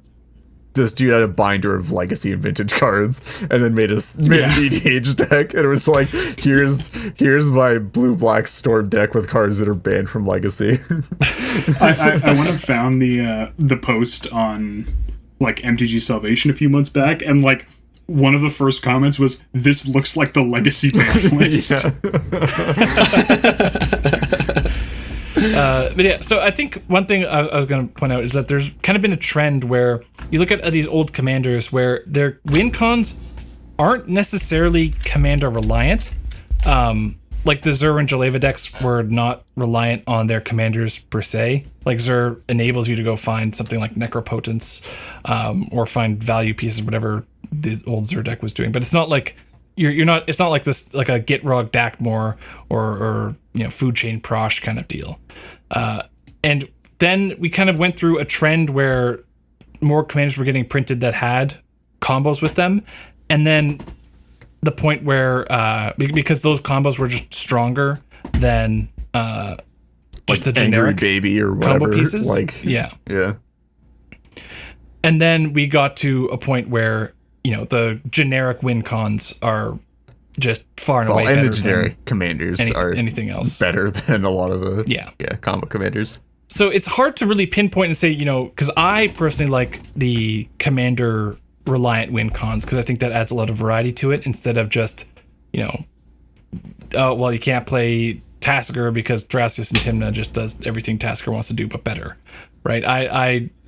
I like when the combo actually has something to do with your commander, but you can't even say that that's like part of the identity of the format, because looking back at the origins, that just wasn't true. So I don't know. I'm honestly conflicted trying to think, whether or not banning the best combos, generic combos in the format, and maybe if you got rid of like the best generic commander or something, if that actually brings it to what more in line of like the core identity of cEDH. It's kind of hard to pin down. I don't think it's just generic commanders, honestly, at this point. I think it's also generic answers. I think things like Silence, Autumn's Veil, maybe in a lesser extent kind of Dovin's Veto are cards where I'm like, it kind of goes against the philosophy of the format in my mind.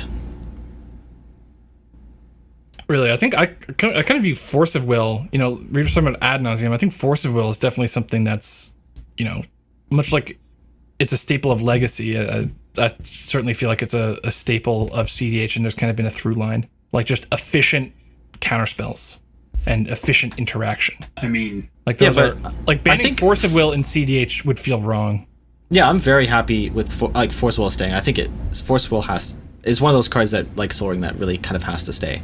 But Force of Will is a traditional 1-for-1. Like it is a counterspell. Where cards like Silence and Autumn's Veil function, to protect your own combo, but really like don't have the drawback that kind of a 1-for-1 has. I think they're also like they're unfortunate in that, particularly Silence, in that like even if your combo can theoretically be stopped by non-blue stuff, Silence like shuts that out extremely effectively, where like I don't know, you're playing Food Chain and like the Abzan deck's like, well, I've got this Abrupt Decay, so like good luck, buddy. And it's like, oh well, I'll cast Silence or I'll cast Veil of Summer, and guess what? There's not really anything you can do about it. I think that I get what you mean that they sort of scale better. Maybe not so much Dovin's veto, because that is still just like a 1-for-1 answer. Yeah, I let's leave that out. I don't think that was. Yeah, like Silence and Veil of Summer scale extremely effectively in multiplayer. I don't know. Like, Silence is a hard one for me to want to take out just because it is white and like people need reasons to play white. Decks. But yeah, Veil of Summer is a stupid card that should never have been printed. I'd certainly I would get rid of Silence as well. I think the Matt's point about like if you have if there's, you know, you're saying playing food chain and then the other players all have a nature's claim, right? You would need 3 counter spells to answer each nature's claim, whereas because if the decks aren't in blue, right, whereas 1 Silence just preempts it all for just exactly. It's essentially free. And also I'll just bring up, Matt, you kind of snuck in that Soul Ring is right along there with Force of Will in terms of the core identity of the format. I think that it's obviously been there since the beginning, but to me, I think just so as Demonic Tutor, I think Demonic Tutor is probably more of a core identity piece than Soul Ring, where having access to all the cards in your deck and tutors are like a really fundamental piece of cEDH, whereas I think the fast mana is kind of just like gravy on top of everything. Is it bad that I think that that's like the strangest or the hottest take we've had on this podcast so far? That Demonic Tutor is more the Soul Ring format defining than Soul Ring? Yeah. For cEDH. Yeah, okay. Yeah, that's a hot one for sure. Oh no.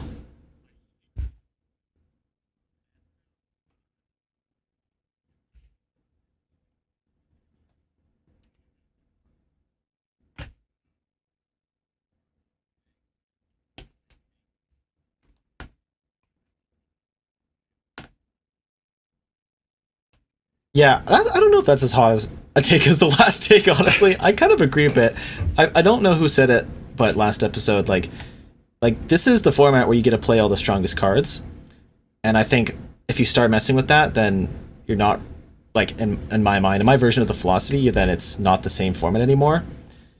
So that goes, I think, really well with Soul Ring and Forceful, where they've always really been some of the strongest cards in the game and cards that you want to play with because they are strong. I just want to clarify my take in that I think that, like, I generally agree you wouldn't be cEDH if like the tutors were gone, or like our best tutors were gone.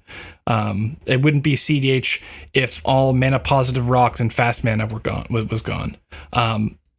Personally, like, I would certainly keep Chrome Mox Diamond, Vault, Grim Monolith, all that. I would just get rid of Soul Ring and Mana Crypt, which I don't think. I think you're still looking pretty cEDH like with everything else remaining with just minus Soul Ring and Mana Crypt. Whereas I think things wouldn't look cEDH like if you got rid of Vamp and Demonic Tutor. Just that's a clarification of my point. I don't know if that changes any of you guys, or if that's still the I disagree with that. Weren't you guys okay? My memory is, I feel like someone was pro Soul Ring Mana Crypt ban on our ban episode besides me. Or maybe I misremember. But like, I don't think I could ever agree to a Soul Ring or Mana Crypt ban in isolation. I think Reed was pro. Yeah, I think I was pro, but with conditions. I mean, from a balance perspective, I certainly, like, I understand. I think that the format would be more balanced with them banned. But I think it's I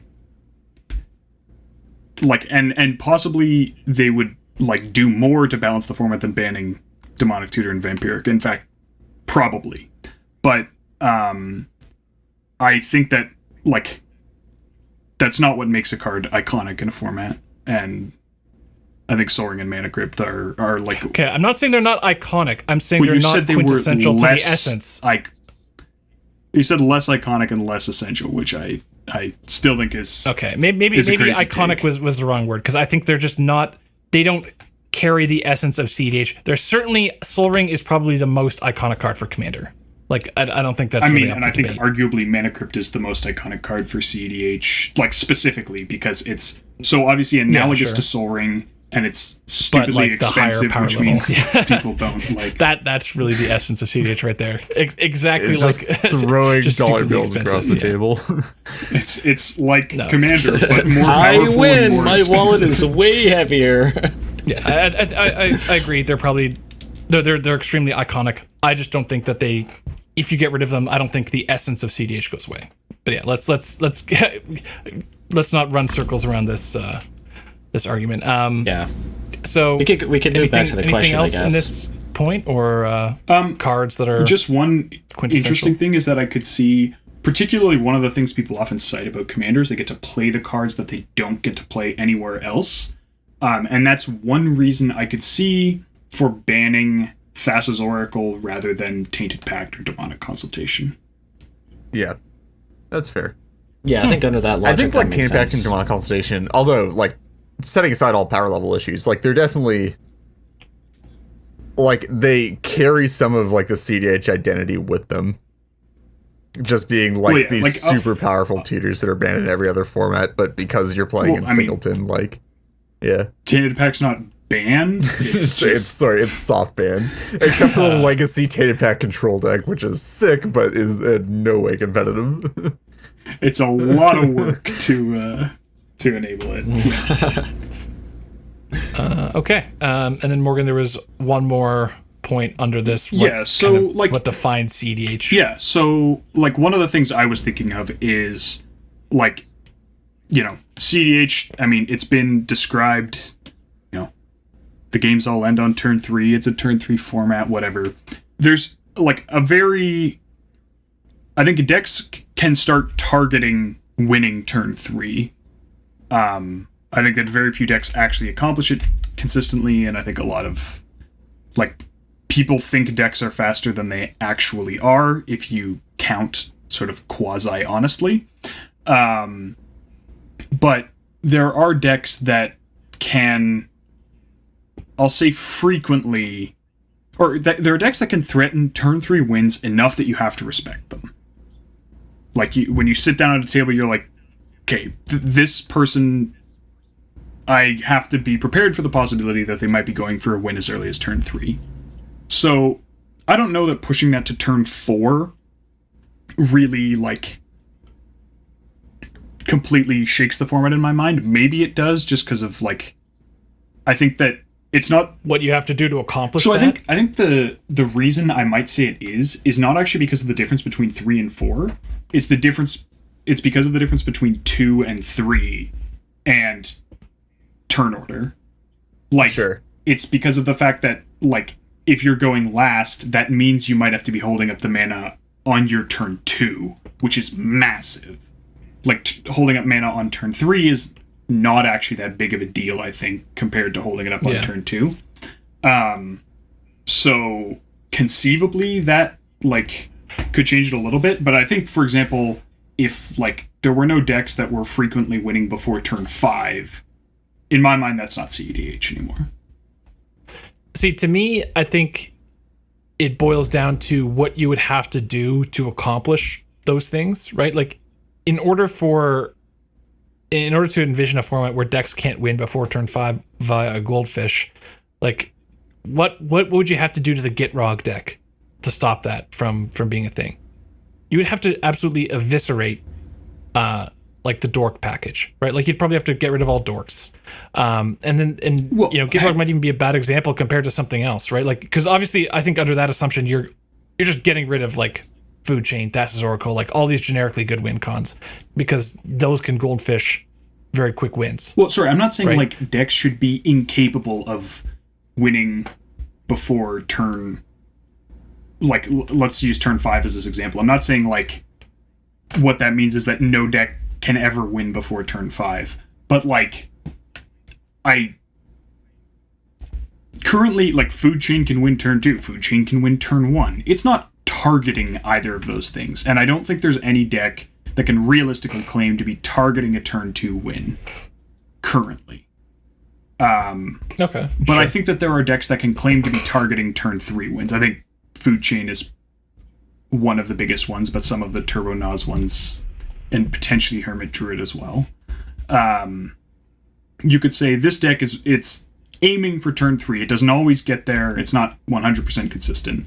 But, like, I think the Gitrog combo is typically... It's a turn 4 combo. Like, you have capabilities of going off sooner. You're targeting. Obviously, You're like, targeting you busted turn Adnaz's 4. stuff. I think it would be hard to target turn 4 if you banned, say, Sol Ring, Crypt, Vault, and Demonic Tutor and Vampiric Tutor. I think that would make it a lot harder for Gitrog to target turn 4. Honestly, don't think the mana is the biggest impact there. I think because a lot of the dorks, it's still it's not too difficult to cast a turn 3 Gitrog even with the Sol Ring and Mana Crypt.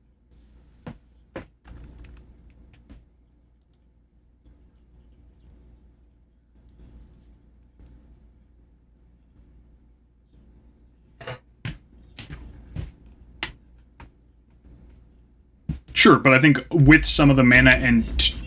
Well...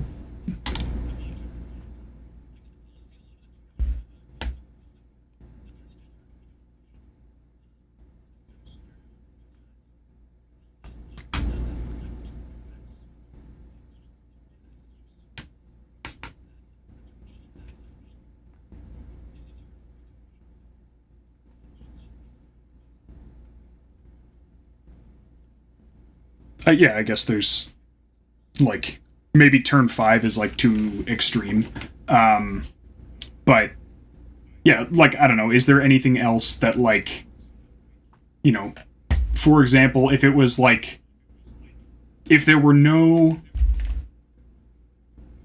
you know, like, combos that met certain requirements, like, let's say, if there were no combos that were less than 5 mana that were 2 cards and didn't require a board presence, like...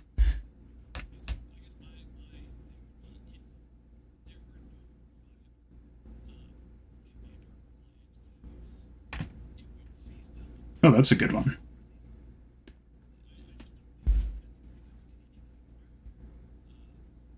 If everyone just gets to pick the, best generic value engine commanders with the best generic win con. Yeah, that's a really good one. I think it really does need to maintain it, yeah. This one's kind of more along the lines of a hot take, I guess.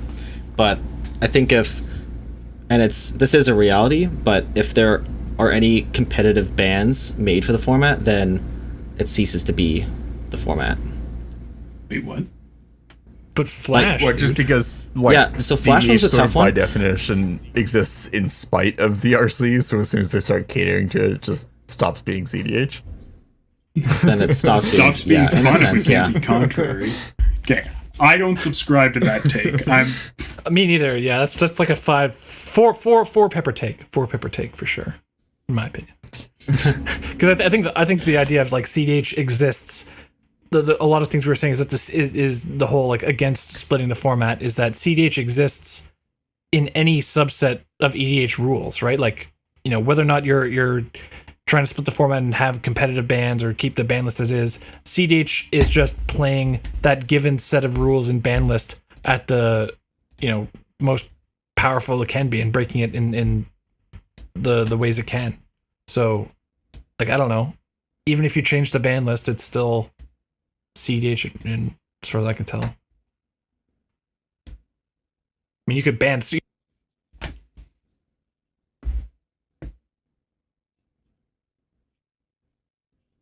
Wait, Matt. Or sorry, not Matt. Lyndon. It was if there's no commander reliant decks. What if the only commander reliant deck was were ones where the commander was an outlet? Like either Infinite Mana Thrasios or like Food Chain, whatever commander. Like, is that?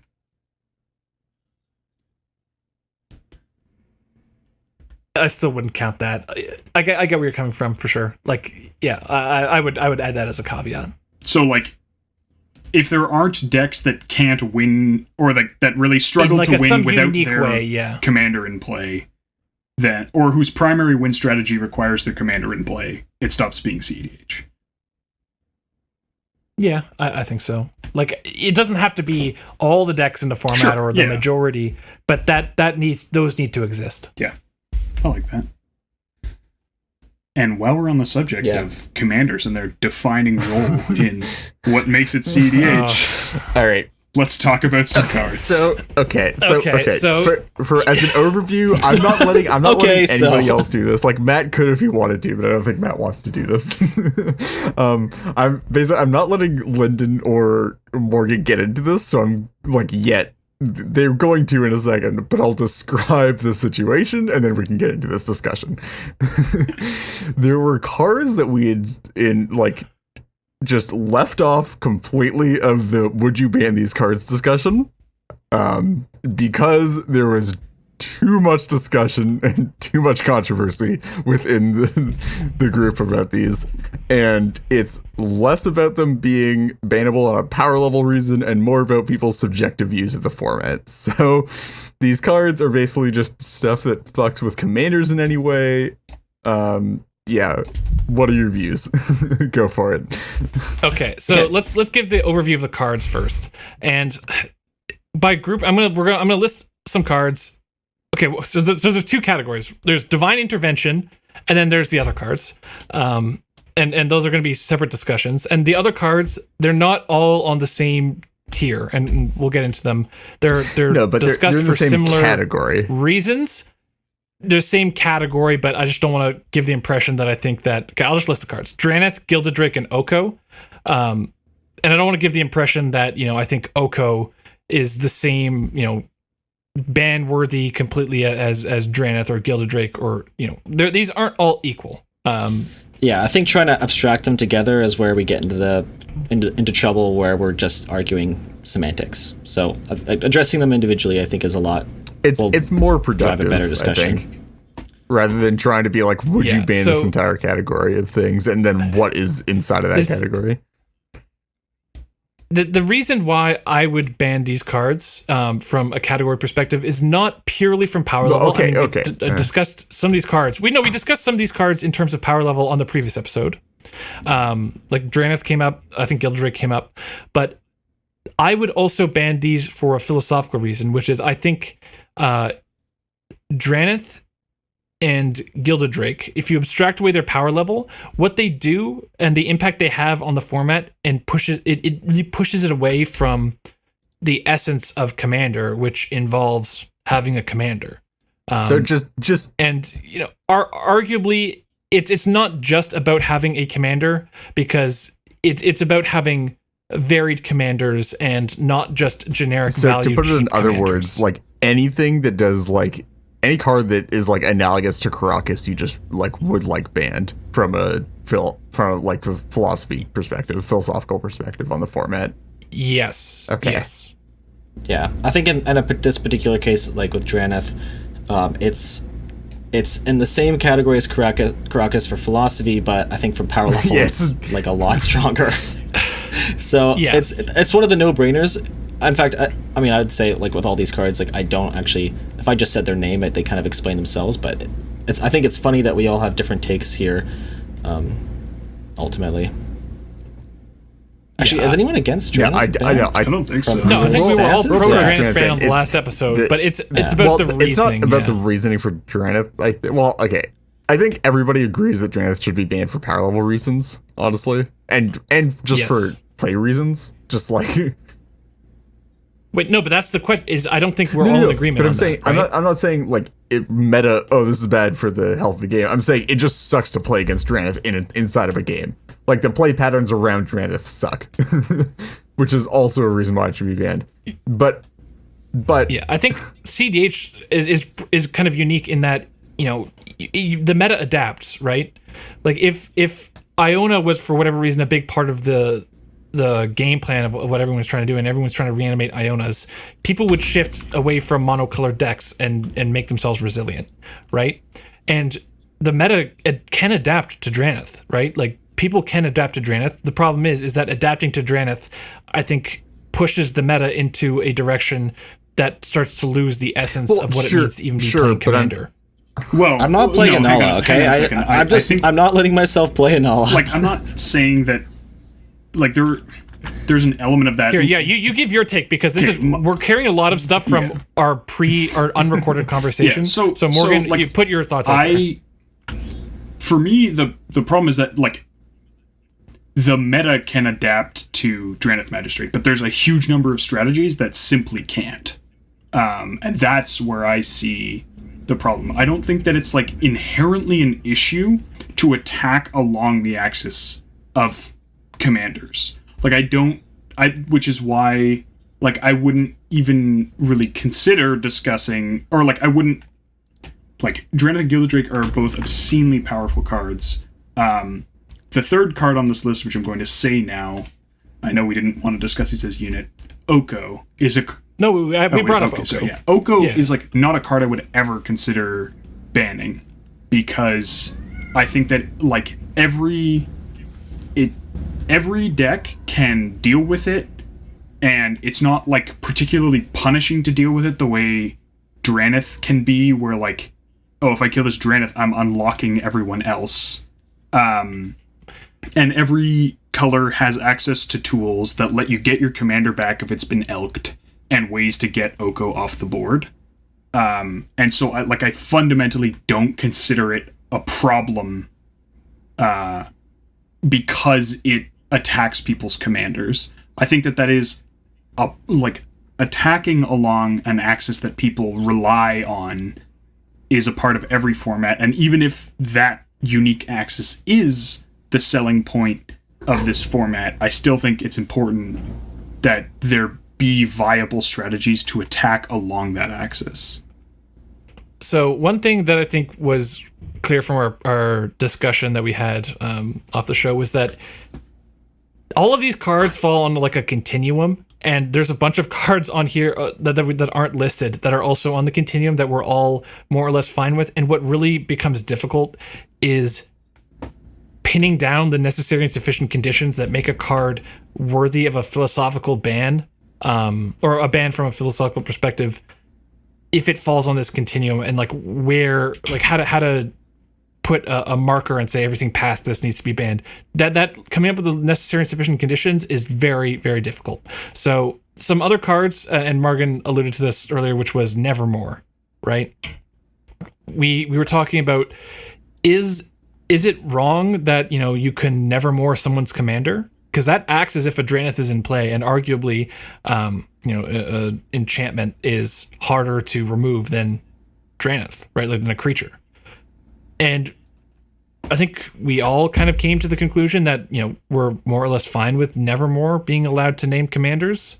But it's, and at least my perspective was that it's fine because it's only targeting a single player's commander. And it's also incredibly easy to get rid of. Like, once you get rid of a Nevermore, you can then cast your commander, and it doesn't affect a commander that's already in play for the most part. But I mean, Drannith is the same way. And I think, because what I was using as an analogy for Nevermore was someone who just had, like, some buyback counterspell or something, right? Like, they have Forbid, and they're just devoting all of their counters to stopping one player's commander from ever resolving. Like, that happens in some commander games because maybe someone has a really threatening commander. And that is not something I think is necessarily wrong. Or, like, if someone has a threatening commander and devoting a lot of removal to it every time, like, you can't just let Krenko sit around forever in like a mid-power pod or something, or casual. Like, you do have to answer it, and, I think the Krenko player shouldn't be upset that someone is removing their Krenko and not letting them, make 200,000 goblins. So what I'm saying, though, is, like, it's less about that, more like Nevermore is sort of the same thing as, like, the arguments for, like, why we shouldn't ban Nevermore, or why, like, we all agree with not banning Nevermore, or, like, the same arguments could sort of be applied to Gilded Drake, where Gilded Drake only targets one person, and you're really, like, looking at one commander with it. But it's toxic in the way that you can't get your commander back, like, after it's resolved, even if you remove the Gilded Drake afterward. Like, you have to remove your own commander and then recast her from the command zone. So it's the combination of it's like it doesn't do anything if you already have a commander in play. Plus, it's very easily removable. Plus, it only hits you only name a specific commander. So what if they printed Grasp of Nevermore, and it read, for each opponent, name a card. Each opponent can't cast spells with the same name as the card you named for that. Well, obviously, that's not how they template it, but you name a card for each opponent, and they can't cast them. Would you... Yeah, I'm not comfortable allowing that card. Yeah, not a fan. No. Yeah, like it just seems that's a power plus philosophy ban. So yeah, in my first mind. of all, like you on a power level, it's like better than Drannith in some ways. It's hard to have this conversation and try and abstract away from like power. The thing is, if you name like the thing, like Drannith Magistrate's own, it's not its only strength that it. No, I get that. I got that, but it's like okay, so for you're playing a Nala, so instead of naming that, I'm going to name Spellseeker, so you can never cast your Spellseeker. For you're playing Gitrog, I'm just going to name Gitrog. For you're playing. Okay, what if you named it? What if you amend it? So one, it's Grasp of Nevermore is going to cost 3 mana, and it's you can't cast cards that aren't, or like it's got the same templating as Drannith. Like you can't cast a card from outside of your hand if it has the same name as a card you just named. So if you name a card like Spellseeker and you cast Spellseeker from your hand, the Nevermore doesn't stop it. It's only if you would cast it from outside of your hand. So like it is just targeted for commanders, right? At that point. I mean, so okay, I guess to be less powerful. I'm not convinced that I don't know that I would philosophy ban one white. Your opponents can't cast spells from their command zone. Yeah, okay. That's a much better much better wording. That works out. It also doesn't. I mean, well, it doesn't have the side effect of Drannith, but that's irrelevant. Yeah. So I would, and I guess it's hard to. It's just identifying the key philosophical differences in the way we view the format I think just like for us for everybody that's not Lyndon here.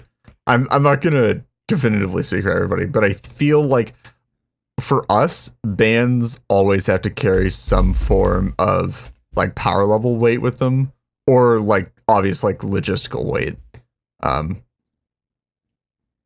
like it's less about like the pure philosophy of the format that a ban has to stand on, and more about like a hybrid between this card's really way too good and it's too miserable to play against, and it also goes against the philosophy of the format and like discourages play patterns that like we want to encourage.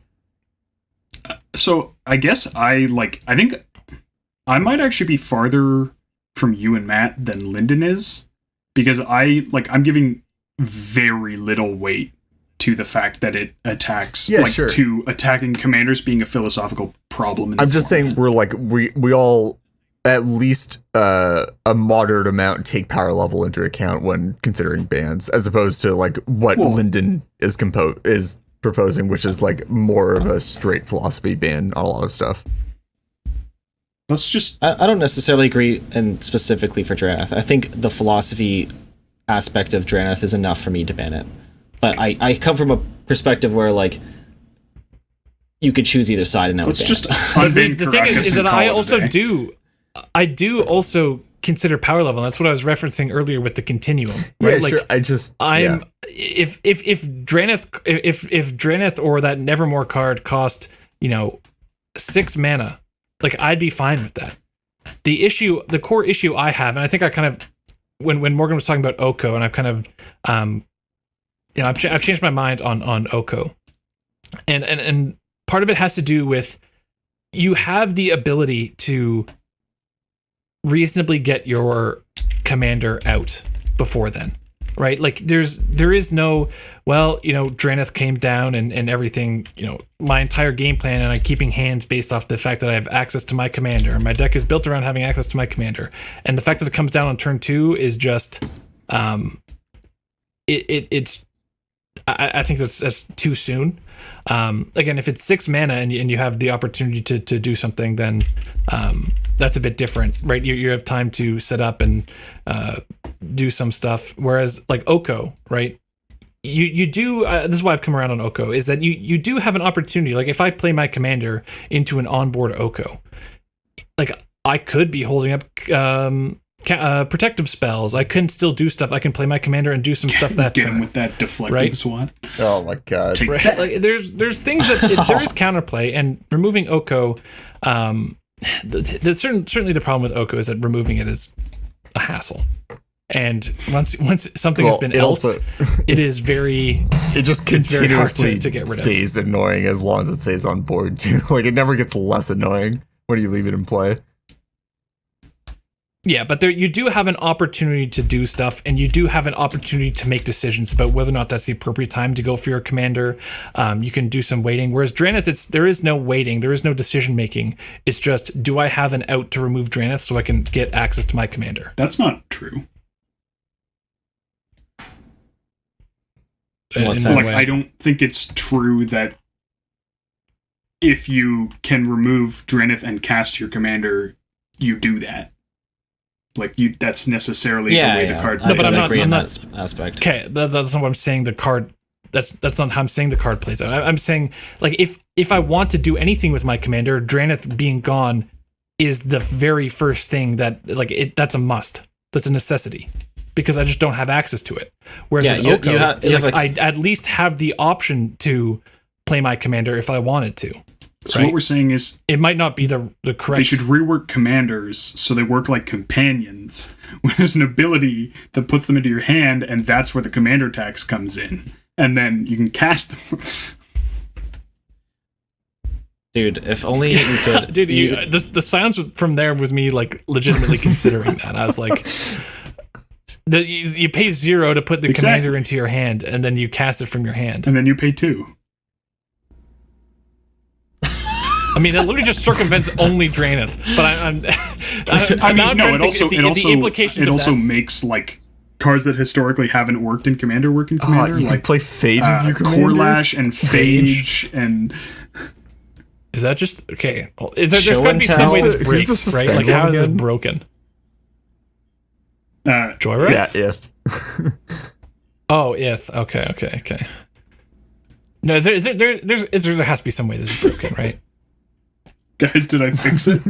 Morgan fixed it. I will break this rule. No, I mean, that fixes it exactly for Drannith, but I think similar issues still persist with Gildrake. The main issue I have with Gildrake, a lot of it is a power level reason. And again, this is where, Reed, I was saying, you know, you're like, oh, Lyndon, you're just banning it from a purely philosophical. Like, no, there is a point where I'm trying to say that a card is too good. But the primary motivator is it's too good at stopping the commanders. I'm just saying that, like, I think your reasonings have a bit more of a philosophical weight to them. Yeah, it's not that it's just like too good of a card. Power. It's that it's too good at doing the thing that I think is philosophically more or less unacceptable. So, like, Gilded Drake, I think one of the biggest problems is obviously that everyone in this format, everyone is running a commander that is very powerful. Right, like their idea is that they've built their deck, and this scales all the way down to mid power. Laughs in Nala. You know, oh my god, Eminence, bro, Eminence. That's a whole nother can of worms. But everyone is building their decks around this very strong effect that they always have access to, and Gilded Drake is just so free in terms of like in 1v1. Right, there's no guarantee. Like, if you put Gilded Drake in your deck, there's a cost that your opponent might not be running might not be running creatures, or might not be running creatures that are better than a 3/3 flyer, right? But in Commander, everybody is running you've got three opponents who you can. So, like, I mean, if someone's running a Planeswalker deck, a Planeswalker commander, and there's no no creatures, okay, what are the odds that you run into 3 of those? What are the odds that you run into that and a token deck where none of the cards are valuable? It's just almost 0, and it's almost always going to be better by setting your opponent back by disrupting their game plan by taking their commander in exchange for a 3/3. It's so free and disruptive that it just I can't accept it. Like Homeward Path, the fact that you would have to put in Homeward Path for Gilded Drake alone is frankly upsetting. Or strong creature removal, like Abrupt Decay. I mean, like, I guess, like, sure, Homeward Path is a lot more proactive. Well, it's a better reactive answer as well. Like, yeah, that's a good point too. I guess Homeward Path is kind of the greatest example. The big issue with Gilded Drake is mostly just that there's no easy thing to do after the fact. Like, after you've been draked, it's just like, okay, well, what are my options here? I put a Homeward Path in my deck, and a Homeward Path is not an easy decision. Like, yeah, honestly, I don't even think it ends at commanders. Even if you're like on a particularly like value-based commander where it really doesn't matter in the end, like just not being able to play stronger, higher CMC, or like just, I guess, in strict power level sense, like if you're like just not even be able to play like the creatures that have just the better payoffs that generally speaking come down later in the game, because you're afraid that if your opponent has it, then they'll just be at way too much of an advantage, I think is already a problem.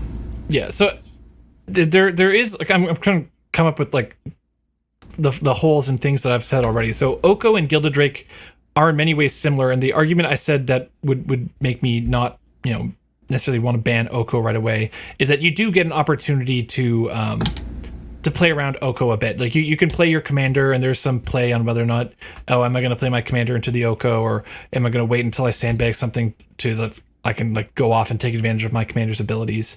Like that does exist, and I think Gilded Drake is just a bit too rewarding for, I guess, the opponent for such little cost.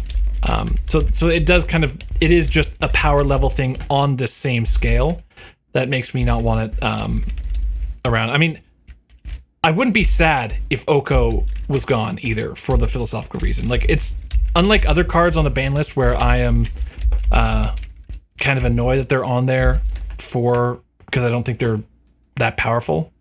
I also don't think, something like a Coalition Victory or whatever are like against the philosophy of the format. I'm fine with things like Iona, even though I don't think it's powerful enough to be banned. I get it. Like Oko would be in a similar case for Iona for me, where I think that card is not particularly, I don't think it adds anything, and I think it the times when it is oppressive and unfun are it would make it worth it. But again, I don't think from a core power level perspective it necessarily needs to be banned, and there's enough counterplay. Whereas the Gilded Drake, I just, no. Anything anyone else wants to add or take apart my points? No, I think we've all sufficiently that's good, stated our viewpoints on the matter. Okay, so I guess let's put like a final bow on this mini topic, and that's, I guess, is there any card that do you think banning for a philosophical reason is justifiable? Where do you draw the line? And give a justification if necessary. I'm doing this. There's one card that I think is justifiable to ban for philosophical We're reason. not doing this now. Come on. We're gonna. Okay, Morgan, 2.5 hours before we into this jump episode. we already read. Lyndon asked a question that we have to all answer. Yeah, because Morgan, I want to get into this discussion for sure, because we're going to be talking about divine intervention, but this also is like another can of worms, and I kind of want to put a bow on the Draenith Gilded Drake Oko Commander Reliance mini topic before moving on to divine intervention, if that's okay. Part 4, divine intervention. All right. Yeah, so I think in my mind the answer is no. There's no card I would ban on a philosophical grounds because it's too strong against commanders. Like, the power component is not just relevant to me, it's critical. Like, maybe there's sort of a 10% boost for like a very strong card that hates on commanders, like maybe I might sort of promote it over an equivalently strong card, but the card would already have to be like very, very strong for me to consider it. So just to get a bit of a further explanation on that. So Caracas, how is that purely power level and not? Is it just because the commanders themselves provide power to decks in the format, and that's too powerful for negating that? Like I guess there's some aspect of it that's commanders and access to commanders is inextricably linked to power level and like one in eight of your opponent's starting cards is a legend that can be balanced with Caracas, and I think that is, from a power level sense, already and it's enough. A land, like its floor is it's a plains, right? Like this is it's an incredibly low cost. You don't have to commit, and like it's in a format where it's incredibly effective against a lot of the things that people are trying to do. And when it's not effective, it's still like not a terrible card. Whereas like the more mana something costs, the bigger an ask it is to attack along that axis. Yeah, I think that's fair. Like I said, with the whole like 5 or 6 mana Draneth example, how that's fine, or Iona, obviously that kind of thing is fine. Whereas I think you're probably right that it is just what's the cost to it to you, right? Like it's a card, and Caracas isn't even really a card. Yeah. Right? Like it doesn't cost you a card. Like Draneth for 2 mana, you think is too strong. So I think in many ways, our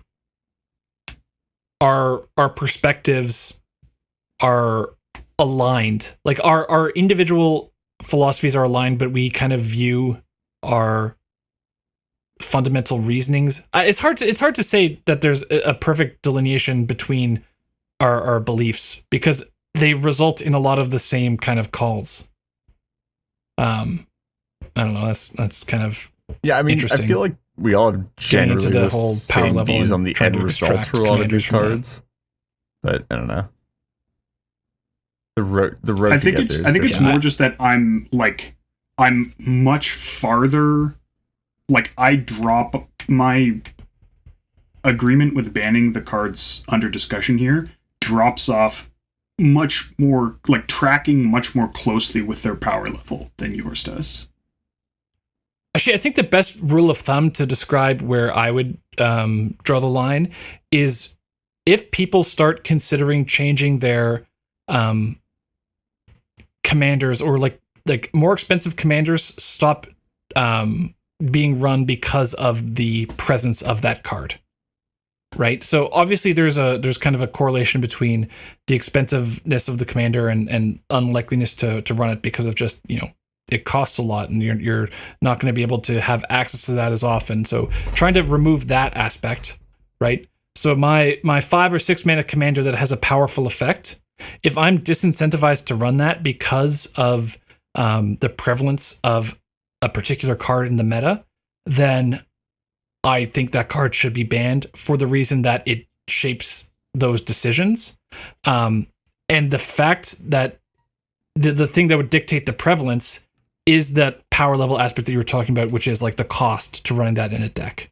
So I guess that's kind of where they cross over, is that Draneth sees play because it's 2 CMC and cheap.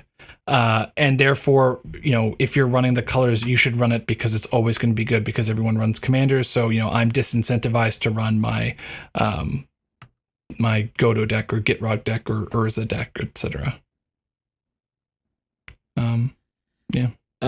Okay. I think I could make a ban on either axis as long as it kind of meets that threshold where I'm not particularly comfortable with how much it offends that particular axis. So, like in the Draneth case, I think I could approach it from either discussion and ultimately result in thinking that it should be banned. And I don't necessarily prioritize either axis when it's like, or either dimension, I guess, where it's like as long as it meets the individual threshold, then it's a no-go. So I'm kind of dead compromise. Yeah. Reed? I would mostly place myself on a higher level scale for a lot of cards on banning. I just like the core belief for me is that commander reliant decks should be a large percent of the meta, like should be at least 50% or greater. 50, so did you say 50 or 50? Percent of okay. the meta or greater. So the rest of my beliefs on like the general health of the game trickle down from there, which is like probably what taints my decision in this kind of stuff a bit, but I think it's still mostly power level for me. Yeah, I like what you said, because if you can just give every Highlander, Canadian Highlander player a Thrasios and Tymna in this command zone and like give them no other option, and then if that looks a lot like what the cEDH meta looks like, or the general EDH meta, then I think there's a problem. I think that, yeah, I'm a big fan of having the commander and commander reliance strategies present, and 50% is probably like a reasonable threshold, but definitely up for negotiation. But yeah, let's get into the next hotly contested card. Hi everyone, Morgan here. So after going through an almost half-hour discussion and looking back, we decided that if we kept this section in, the podcast would be way too long, and that the discussion wasn't necessarily related enough to cEDH to keep it in the main podcast. So we're going to publish that discussion separately, and we'll make sure to link to that. So if you are interested, you can go check that out. But we cut that section from the main episode, so we're just going to skip straight to the end. And thanks to everyone who stuck with us. Well, that about wraps it up for this episode. If you guys would like to reach out to us with any questions, comments, or concerns, you can contact us on Twitter at IntoNorthPod, via our email, intonorthpodcast@gmail.com, or on our Discord server, the invite link for which can be found in the description for this episode. Extra special thanks to all our patrons who help cover the expenses for our show and allow us to work towards improving the quality of the podcast. If you too would like to become a Patreon, we're at patreon.com/IntoNorthPodcast. Another way you can support us is via our TCG Player affiliate link. Anytime you wish to purchase something from TCG Player, if you use our affiliate link, which is in the podcast description or YouTube description, a portion of your purchase goes towards supporting the podcast. Thank you as always to the band Vox Cadre for our lovely podcast music, to Nate Slover for our equally lovely podcast logo, and to our long-suffering podcast editor Roadkill. Next time we'll be back with gut check and listener questions, we promise. We just had to cut them out for time reasons, obviously. Next episode will be out in 2 weeks. Until then, see ya. Bye.